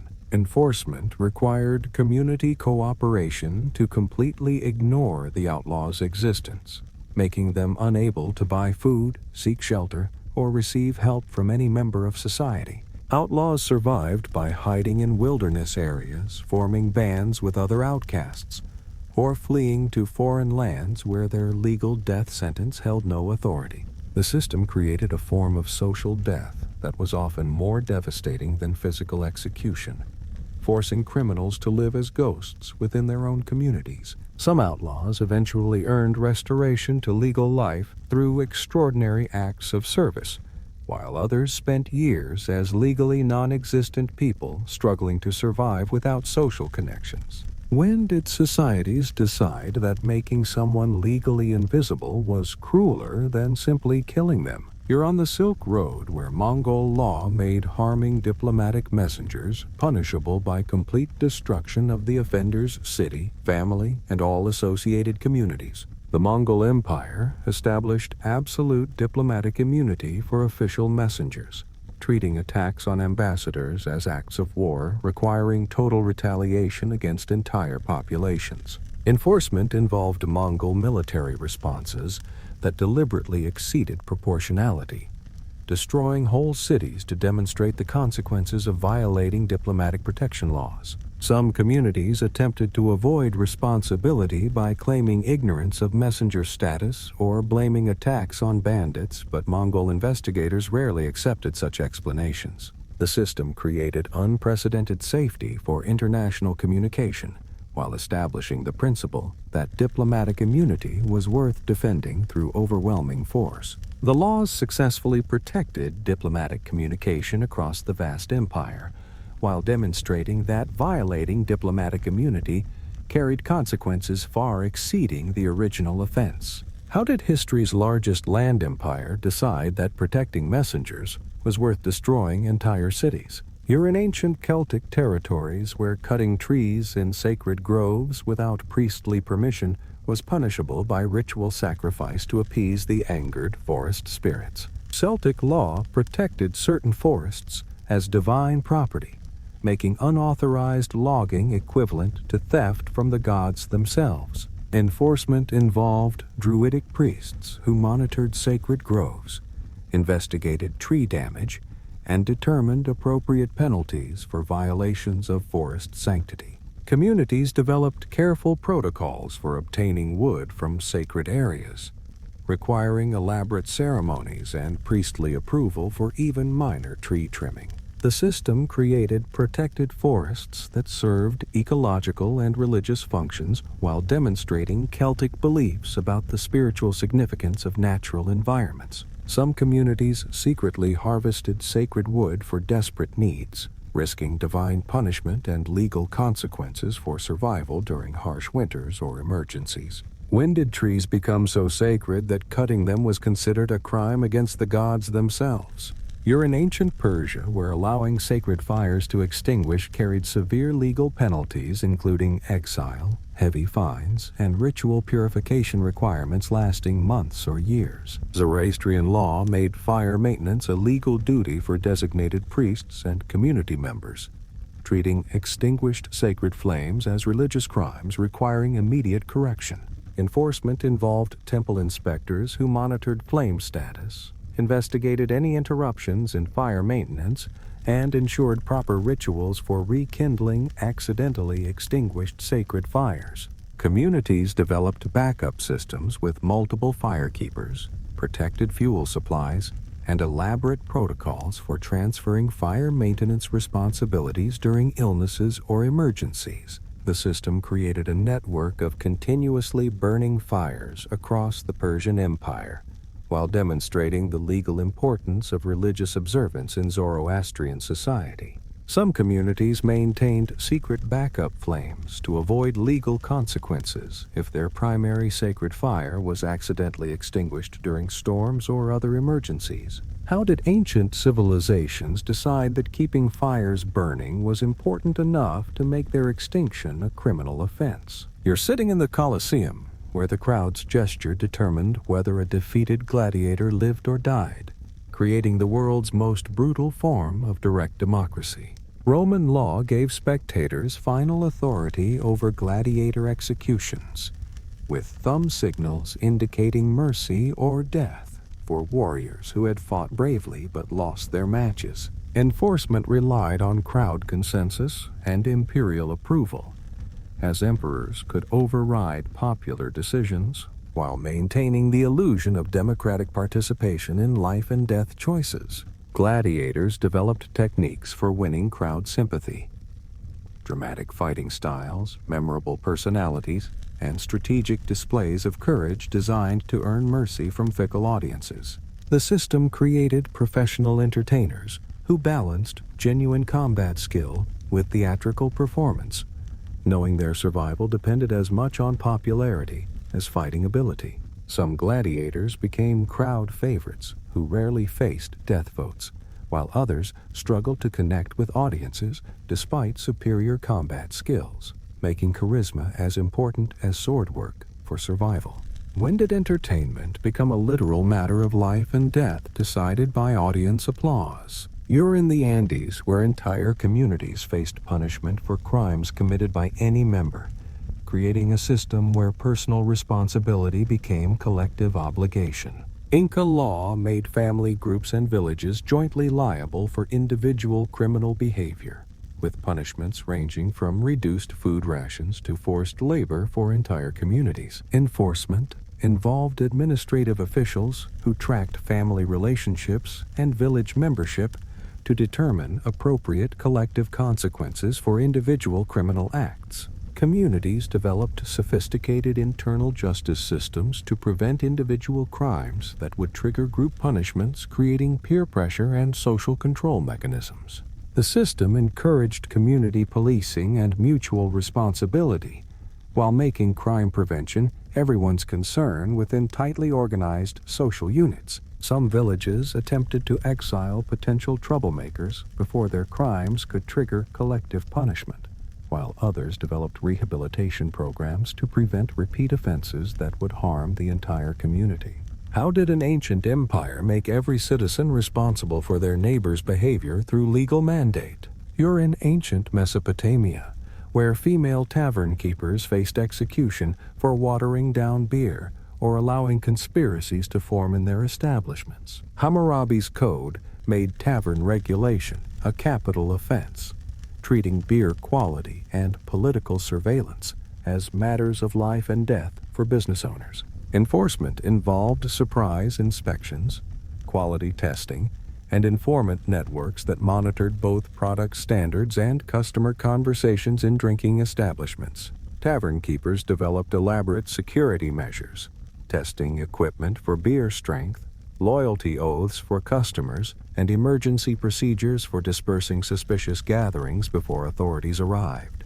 The system created a hospitality industry where business owners served as unofficial police agents, while maintaining commercial operations under constant threat of execution. Some tavern keepers specialized in serving only trusted customers, while others developed techniques for quickly identifying and removing potential troublemakers before they could endanger the establishment's legal standing. When did running a bar become so dangerous that serving weak beer could cost you your life? You're in a medieval church where accused criminals grasped red-hot iron bars, while priests prayed for divine intervention to reveal guilt or innocence through burn patterns. Canon law prescribed trial by ordeal for cases where human testimony was insufficient, believing God would protect the innocent from serious injury during these supernatural trials. Enforcement required ecclesiastical approval, blessed iron, and standardized procedures for heating metal, conducting trials, and interpreting burn severity after 3 days of healing. The accused developed various strategies for surviving ordeals: prayer, fasting, herbal treatments, and techniques for grasping hot metal to minimize damage while maintaining the appearance of divine trial.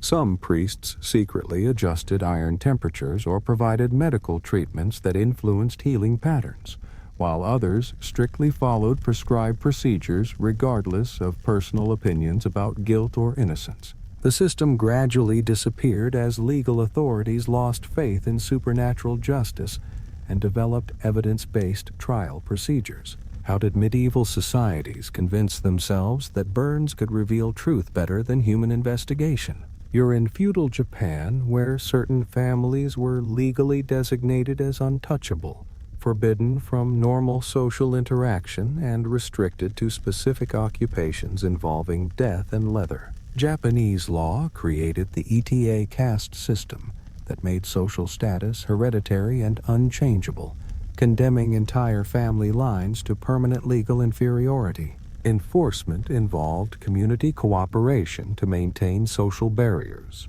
with severe penalties for anyone who violated caste restrictions through marriage, friendship, or business dealings with untouchables. Ida families developed separate communities with their own internal governments, economic systems, and cultural traditions while remaining legally invisible to mainstream Japanese society. The system persisted for centuries, despite periodic reform attempts, creating parallel societies within Japan where legal equality was impossible by birth. Some individuals attempted to escape ETA status by fleeing to distant regions or concealing their family background, risking severe punishment if their true caste identity was discovered.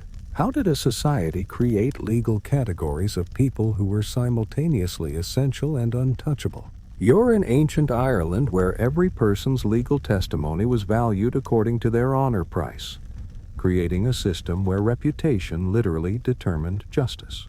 Brecon law established precise monetary values for different people's word in legal proceedings, with kings, poets, and craftsmen commanding higher honor prices than farmers or laborers. Enforcement involved complex calculations where testimony from low-honor individuals required corroboration from multiple sources, while high-honor testimony could stand alone in legal disputes. Citizens developed strategies for improving their honor price through proper behavior, skill development, and careful management of their reputation within community hierarchies. The system created incentives for honorable behavior while making social status directly relevant to legal proceedings and dispute resolution. Some individuals manipulated honor price calculations through strategic alliances, professional achievements, or careful cultivation of their public reputation to improve their standing in legal matters.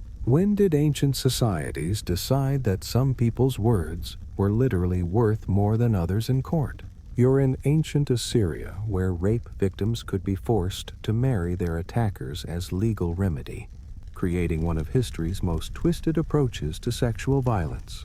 Assyrian law allowed rapists to avoid punishment by paying the victim's father and marrying the woman they had assaulted, treating rape as property damage requiring financial compensation. Enforcement relied on family negotiation and economic arrangements, with the victims having little legal say in marriages designed to resolve crimes committed against them. Women developed limited strategies for avoiding forced marriages, fleeing to temples, securing protection from powerful relatives, or convincing families that marriage would bring shame rather than resolution. The system created lifelong punishment for rape victims, while providing legal escape routes for sexual predators who could afford bride prices and family negotiations. Some communities modified these laws to provide alternatives, while others enforced them strictly as divinely ordained justice despite the obvious harm to victims. How did ancient legal systems decide that the solution to sexual violence was forcing victims to live with their attackers?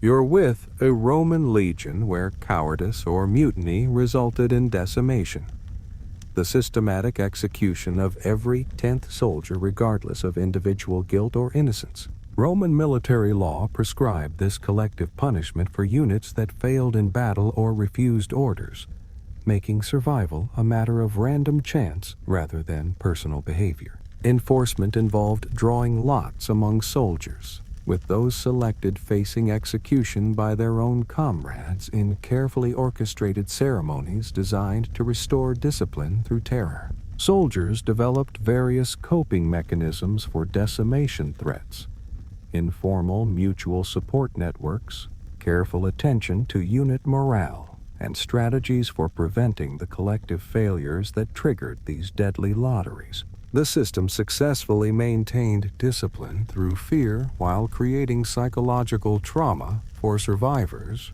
who were forced to execute randomly selected comrades. Some commanders used decimation threats more than actual implementation, while others followed through with mechanical precision that destroyed unit cohesion along with targeted individuals. When did military discipline become so important that armies were willing to execute their own soldiers by lottery? You're courtside at a Mayan ball court, where athletic competition ended with human sacrifice, turning sports into religious ceremony and legal judgment. Mayan law integrated the ritual ball game into dispute resolution and religious observance, with losing teams or individual players sometimes facing death as offerings to the gods. Enforcement involved religious authorities, who determined when games required fatal consequences, connecting athletic performance to cosmic balance and divine will. Players developed extraordinary skills in the complex ball game, while understanding that exceptional performance might lead to honor through sacrificial death, rather than conventional victory celebration. The system created athletic competitions where winning and losing both carried religious significance, making sport a form of divination and legal judgment. Some communities used professional players as proxies for important disputes, while others required direct participation from involved parties in games that determined guilt, innocence, or divine favor. How did ancient civilizations transform sports into matters of life, death, and divine justice? You're in an Anglo-Saxon hall where accused criminals could avoid punishment by gathering oath helpers willing to swear to their innocence, creating legal trials based on social reputation rather than evidence. Anglo-Saxon law allowed defendants to clear themselves through compurgation, finding enough people willing to swear oaths supporting their character and innocence. Enforcement relied on community knowledge and social relationships, with the number of required oath helpers varying based on crime severity and the defendant's social status. Citizens cultivated networks of potential supporters while avoiding behavior that might make neighbors unwilling to provide oath help during future legal troubles. The system created justice based on social standing and community integration rather than factual investigation of specific criminal acts. Some individuals maintained large networks of oath helpers through careful relationship management, while others found themselves legally vulnerable due to poor reputation or limited social connections within their communities. When did truth become a popularity contest where innocence depended on how many friends would lie for you? You're in ancient Egypt, where pronouncing a pharaoh's true name after death was believed to grant the speaker dangerous magical power over the royal spirit. Egyptian law forbade commoners from speaking deceased pharaohs' birth names, requiring elaborate circumlocutions and titles to refer to dead rulers without invoking their spiritual essence. Enforcement involved temple priests who monitored public speech and punished violations through ritual purification, fines, or temporary banishment from sacred spaces. Citizens developed complex linguistic workarounds, using epithets, descriptive phrases, and indirect references that conveyed meaning without triggering the dangerous magical consequences of name-speaking. The system created a society where historical memory became linguistically encoded, with entire generations learning to discuss past rulers through approved terminology that protected both speakers and royal spirits. Some individuals accidentally violated name taboos and underwent elaborate purification rituals to neutralize the magical dangers they had unleashed through careless speech. How did ancient civilizations decide that certain combinations of sounds were too dangerous for ordinary people to speak? You're in Joseon Dynasty Korea, where noble families were required to provide medical proof of bride virginity before marriage, making intimate examinations a legal prerequisite for social advancement. Korean law mandated professional inspections by designated female officials who examined prospective brides and issued certificates of purity required for upper-class marriage contracts. Enforcement involved elaborate verification procedures, witness testimony, and official documentation that became part of permanent family records maintained by government bureaus. Families developed strategies for ensuring positive inspection results. Careful daughter supervision, medical treatments, and sometimes fraudulent documentation when natural proof was insufficient. The system created professional female inspectors who specialized in intimate examinations, while maintaining the social fiction that such procedures protected family honor rather than controlling women's bodies. Some families attempted to circumvent inspections through bribery or alternative marriage arrangements that avoided official scrutiny of bride purity requirements. When did governments decide that marriage required official certification of intimate bodily conditions? You're on Pacific Islands, where chiefs could declare any resource temporarily taboo, making its use punishable by spiritual contamination and social exile from the community. Polynesian law used sacred prohibitions to manage fishing grounds, fruit trees, and other resources by making them spiritually dangerous to harvest during regeneration periods. Enforcement relied on community belief in supernatural consequences, with violators facing ritual purification requirements, loss of social status, or permanent banishment from tribal territories. Citizens developed detailed knowledge of seasonal taboo declarations, while creating alternative resource strategies that avoided accidentally violating sacred prohibitions during daily survival activities. The system successfully managed environmental resources through religious fear, while maintaining ecological balance across island communities with limited natural abundance. Some individuals violated taboo restrictions during desperate circumstances, accepting spiritual consequences as preferable to starvation or social abandonment by their communities. How did island societies use fear of divine punishment to create the world's first environmental protection laws? You're standing with Alexander's army, where soldiers who broke phalanx formation faced execution not just for cowardice but for endangering the sacred military brotherhood. Macedonian military law treated formation breaking as both tactical failure and religious violation, since phalanx unity was considered divinely blessed military communion.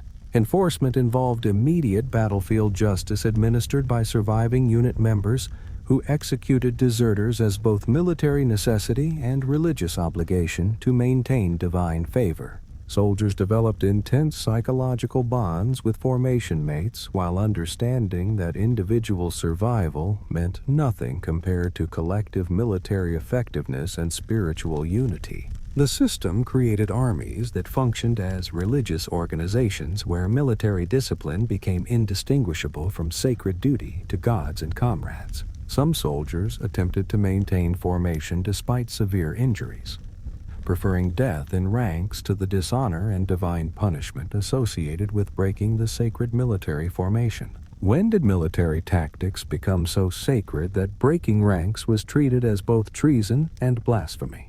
You're traveling with Aztec long-distance merchants who were legally required to serve as intelligence agents, gathering military information while conducting legitimate trade business. Aztec law made Pochteca traders government spies with specific obligations to report on foreign military capabilities, political situations, and economic resources encountered during commercial expeditions. Enforcement involved regular debriefings by imperial officials who evaluated both commercial success and intelligence value of merchant reports from distant territories. Traders developed dual identities as businessmen and government agents, while navigating foreign courts where discovery of their spy activities could result in execution or diplomatic incidents. The system created a merchant class that served both economic and military functions, making trade expeditions into intelligence-gathering operations for imperial expansion planning. Some merchants specialized in gathering military intelligence,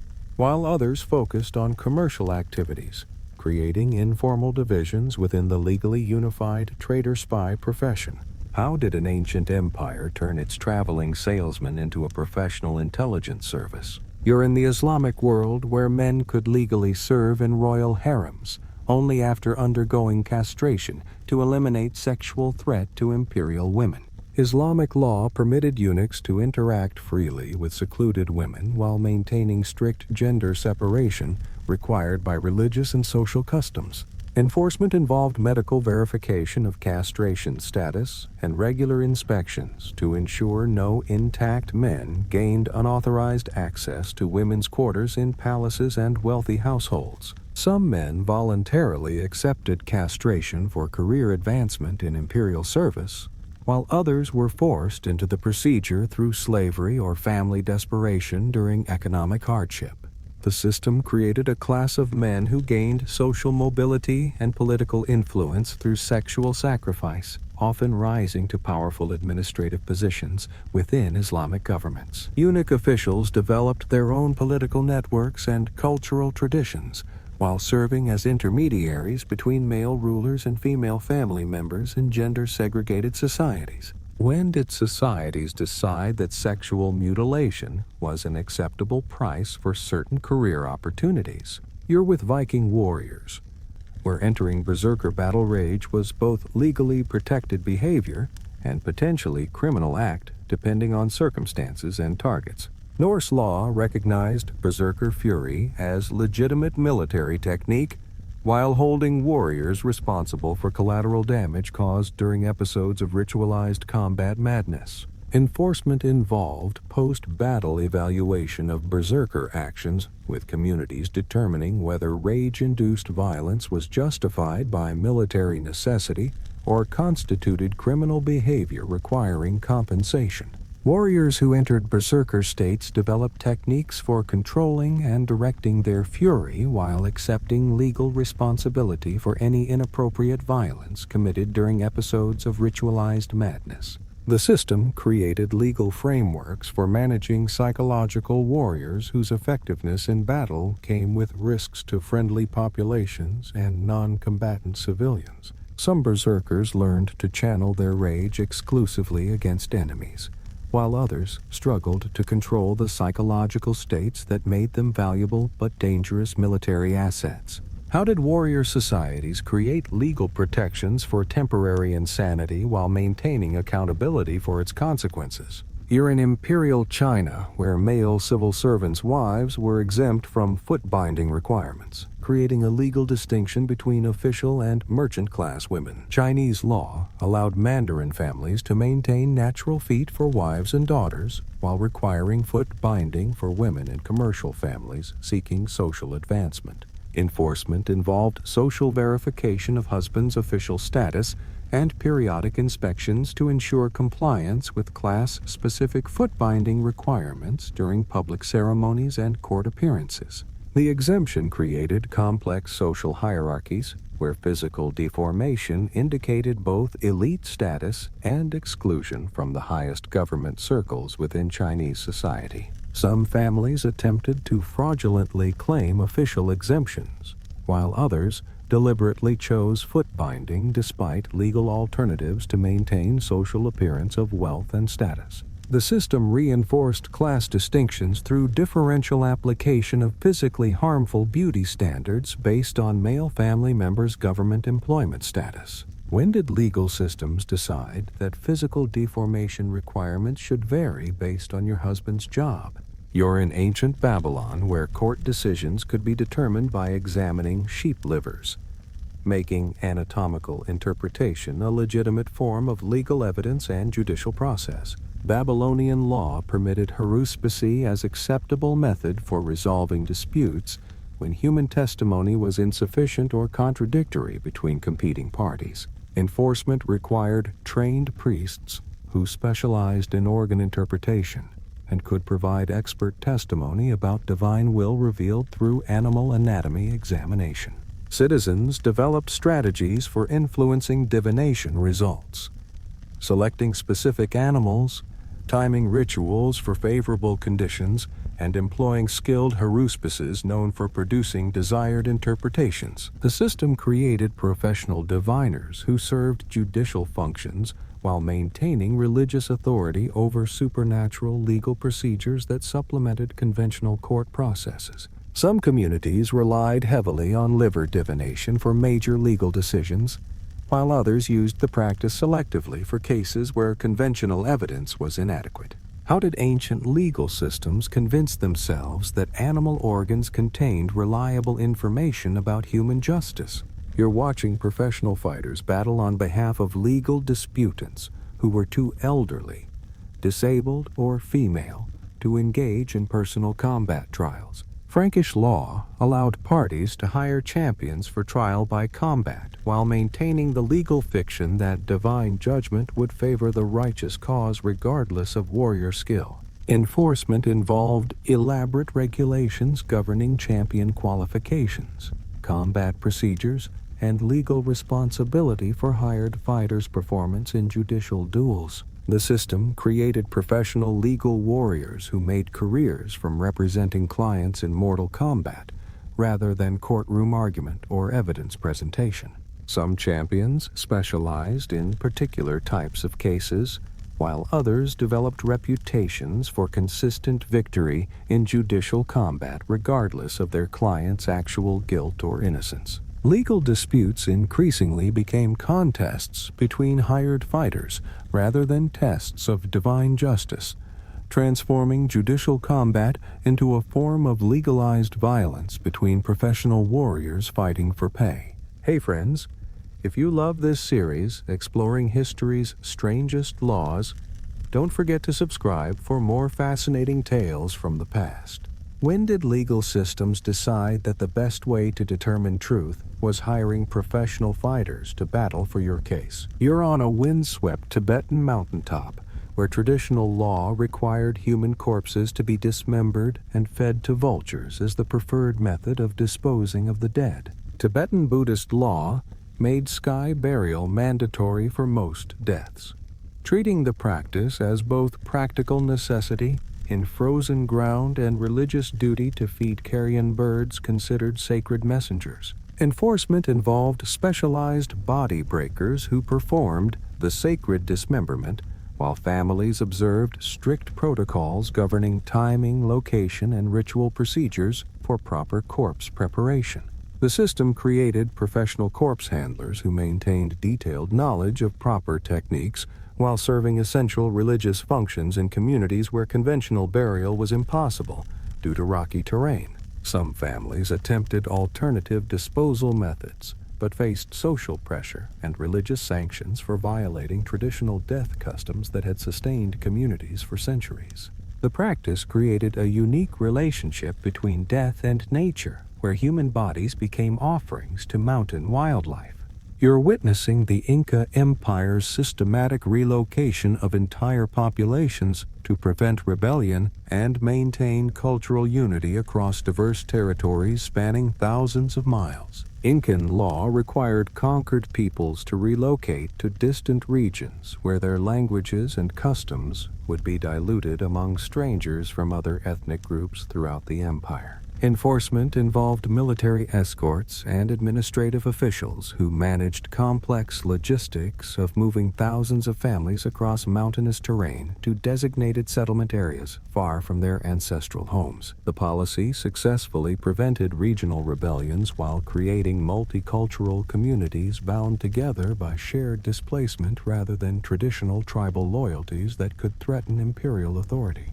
Some groups attempted to maintain cultural identity through secret practices, while adapting to their new geographic and social environments under constant imperial surveillance. The system created a mixed population where ethnic identity became less important than imperial citizenship and shared experience of displacement. You're reaching for an ornate bronze door knocker that could save your life by granting immediate legal sanctuary within church grounds throughout medieval Europe. Medieval canon law granted 40 days of protection to any criminal who successfully touched designated sanctuary knockers on cathedral doors before capture by pursuing secular authorities. Enforcement created complex jurisdictional disputes between church and secular authorities, while establishing elaborate protocols for sanctuary seekers and their pursuers who were forbidden from entering consecrated ground. The system generated significant revenue for churches that charged fees for extended sanctuary, while creating legal havens where criminals could negotiate pardons or plan escapes from justice. Some criminals spent years in church sanctuary while their legal cases remained unresolved in distant courts, creating permanent refugee populations within cathedral complexes. The practice transformed churches into unofficial prisons where inmates could leave voluntarily but faced immediate arrest upon crossing sacred boundaries. You're in ancient Egypt, where writing the pharaoh's name inside a cartouche oval was believed to provide magical protection to both the ruler and the scribe throughout the empire. Egyptian law required royal names to be enclosed in protective cartouches whenever written, making proper hieroglyphic formatting a matter of both legal compliance and divine safety for everyone involved.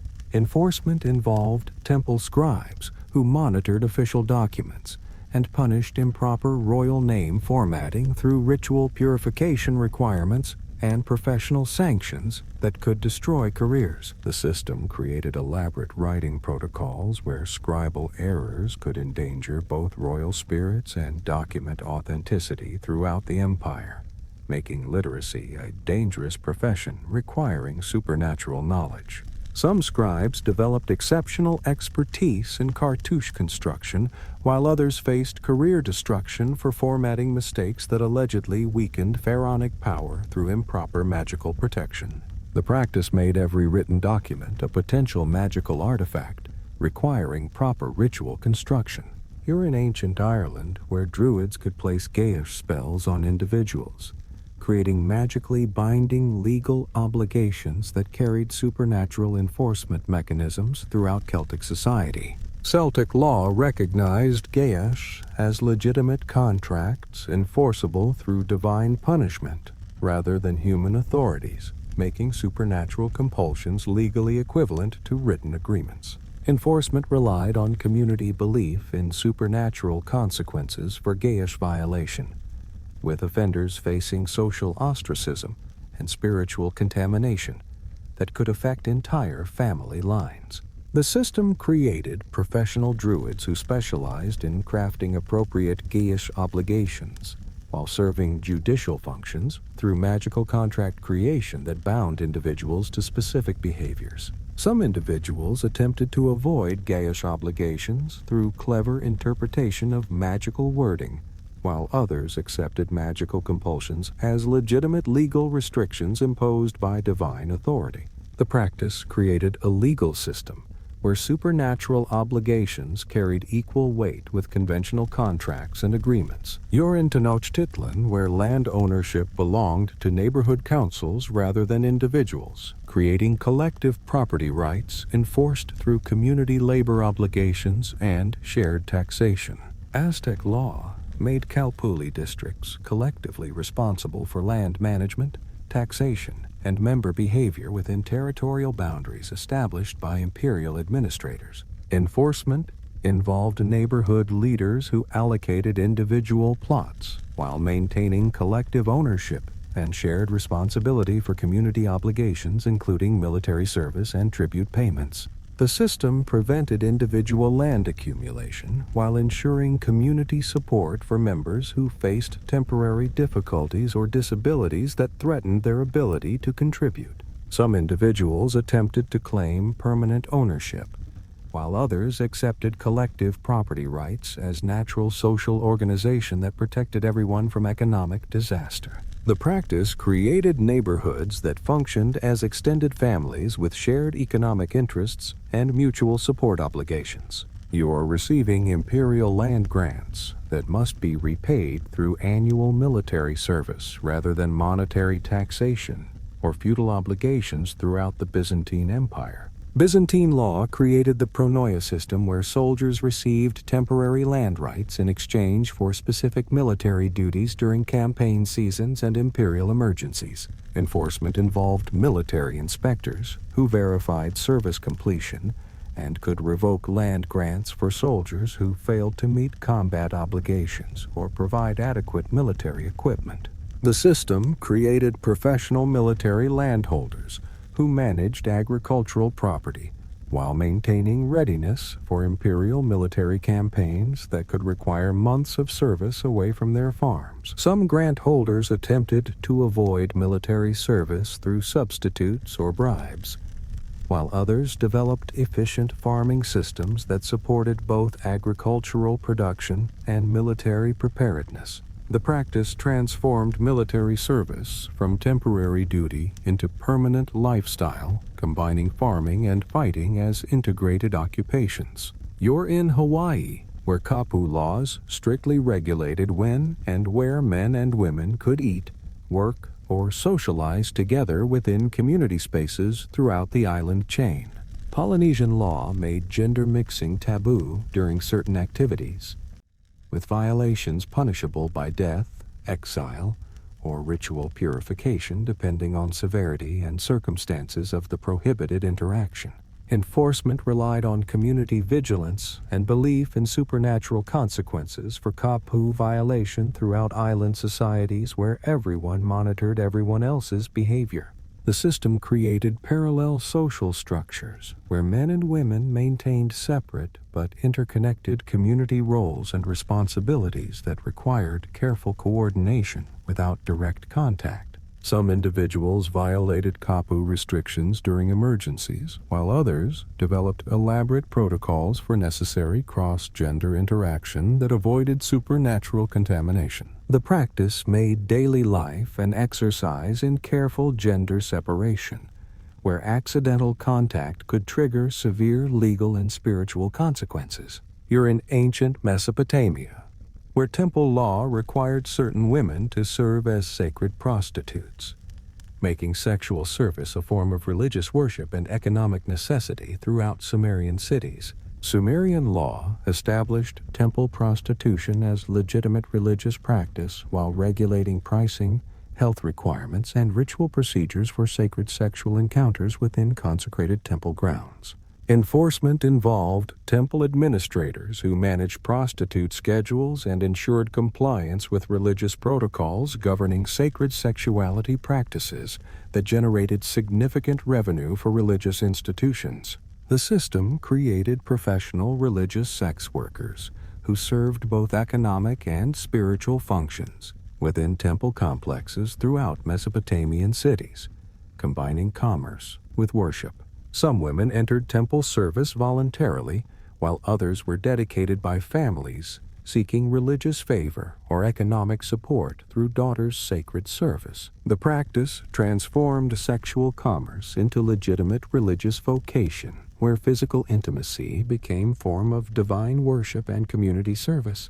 You're in ancient Rome, where the paterfamilias possessed legal authority to execute adult children, wives, and slaves without trial or government interference throughout the empire. Roman law granted absolute power over family members to male household heads, making domestic authority equivalent to judicial power within private spaces under state protection.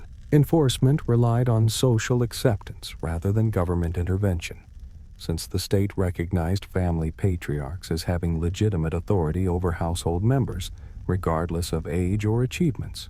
The system created complex family dynamics, where adult success meant nothing without paternal approval for major life decisions, including marriage and career choices that could be vetoed at will. Some families functioned harmoniously, while others experienced decades of conflict between patriarchal authority and individual autonomy among family members seeking independence from paternal control. The practice made every Roman household a private kingdom where fathers ruled as absolute monarchs over their own blood relatives throughout their lives. You're in a Balkan village where Ottoman law required Christian families to surrender their brightest sons for conversion to Islam and military service. The devshirme system forcibly recruited boys aged 8 to 18 from Christian communities, transforming them into elite Janissary soldiers through rigorous training and religious conversion. Enforcement involved imperial officials who conducted periodic village inspections, selecting the most intelligent and physically capable children for removal from their families forever. Parents developed strategies to hide sons or make them appear unsuitable, scarring faces, teaching them trades, or claiming illness during selection periods. The system created the empire's most effective military force while destroying countless families through legalized child abduction.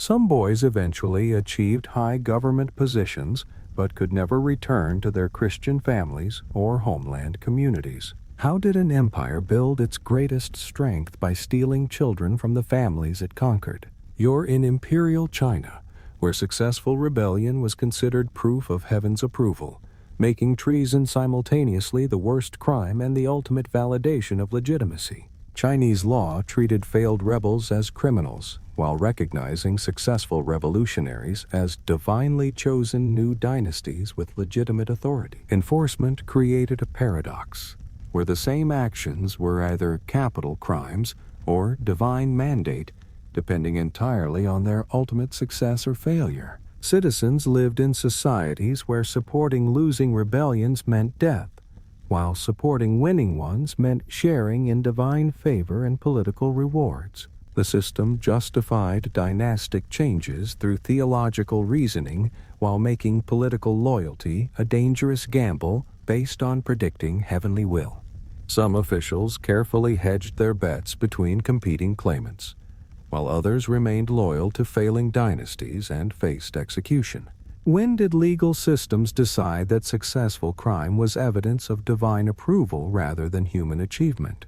You're in a Mayan city where religious law mandated periodic bloodletting rituals for nobles on specific calendar dates to maintain universal harmony. Mayan astronomical law required ruling families to perform ritual self-injury during eclipses, solstices, and other celestially significant events to prevent cosmic catastrophe. Enforcement involved priest astronomers who calculated bloodletting schedules and monitored noble compliance with painful religious obligations tied to mathematical precision.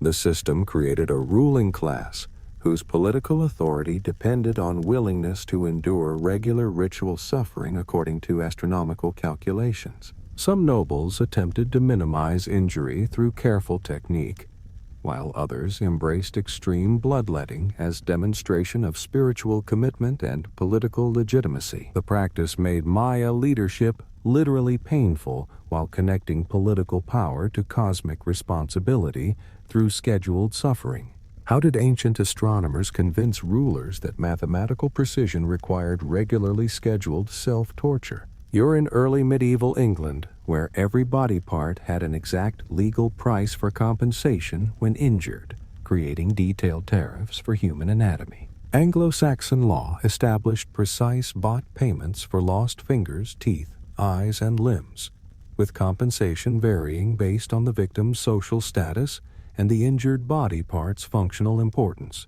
Enforcement involved community assemblies that calculated appropriate payments using standardized price lists for different types of bodily harm and social classes. The system transformed physical violence into economic transactions, where assault became a form of involuntary commerce with predetermined pricing structures. Some individuals accumulated significant bot debts through repeated violence, while others became wealthy through collecting compensation for injuries received from neighbors. The practice made human bodies into commodity catalogs with legal price tags for every component part. When did societies decide that human anatomy should be priced like merchandise in a legal marketplace?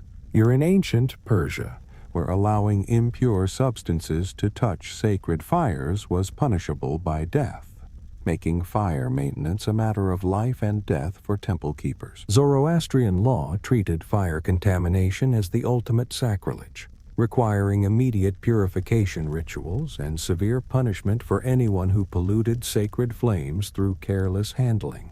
Enforcement involved fire priests who monitored flame purity and conducted elaborate investigations when fires were accidentally contaminated by improper materials or procedures. The system created professional fire tenders who spent their lives maintaining ritual purity around sacred flames while facing execution for any contamination mistakes. Some communities maintained backup fires to avoid catastrophic consequences when primary flames were accidentally polluted during maintenance activities. The practice made fire keeping one of history's most dangerous religious professions. How did flame maintenance become so sacred that a single mistake could justify executing the firekeeper?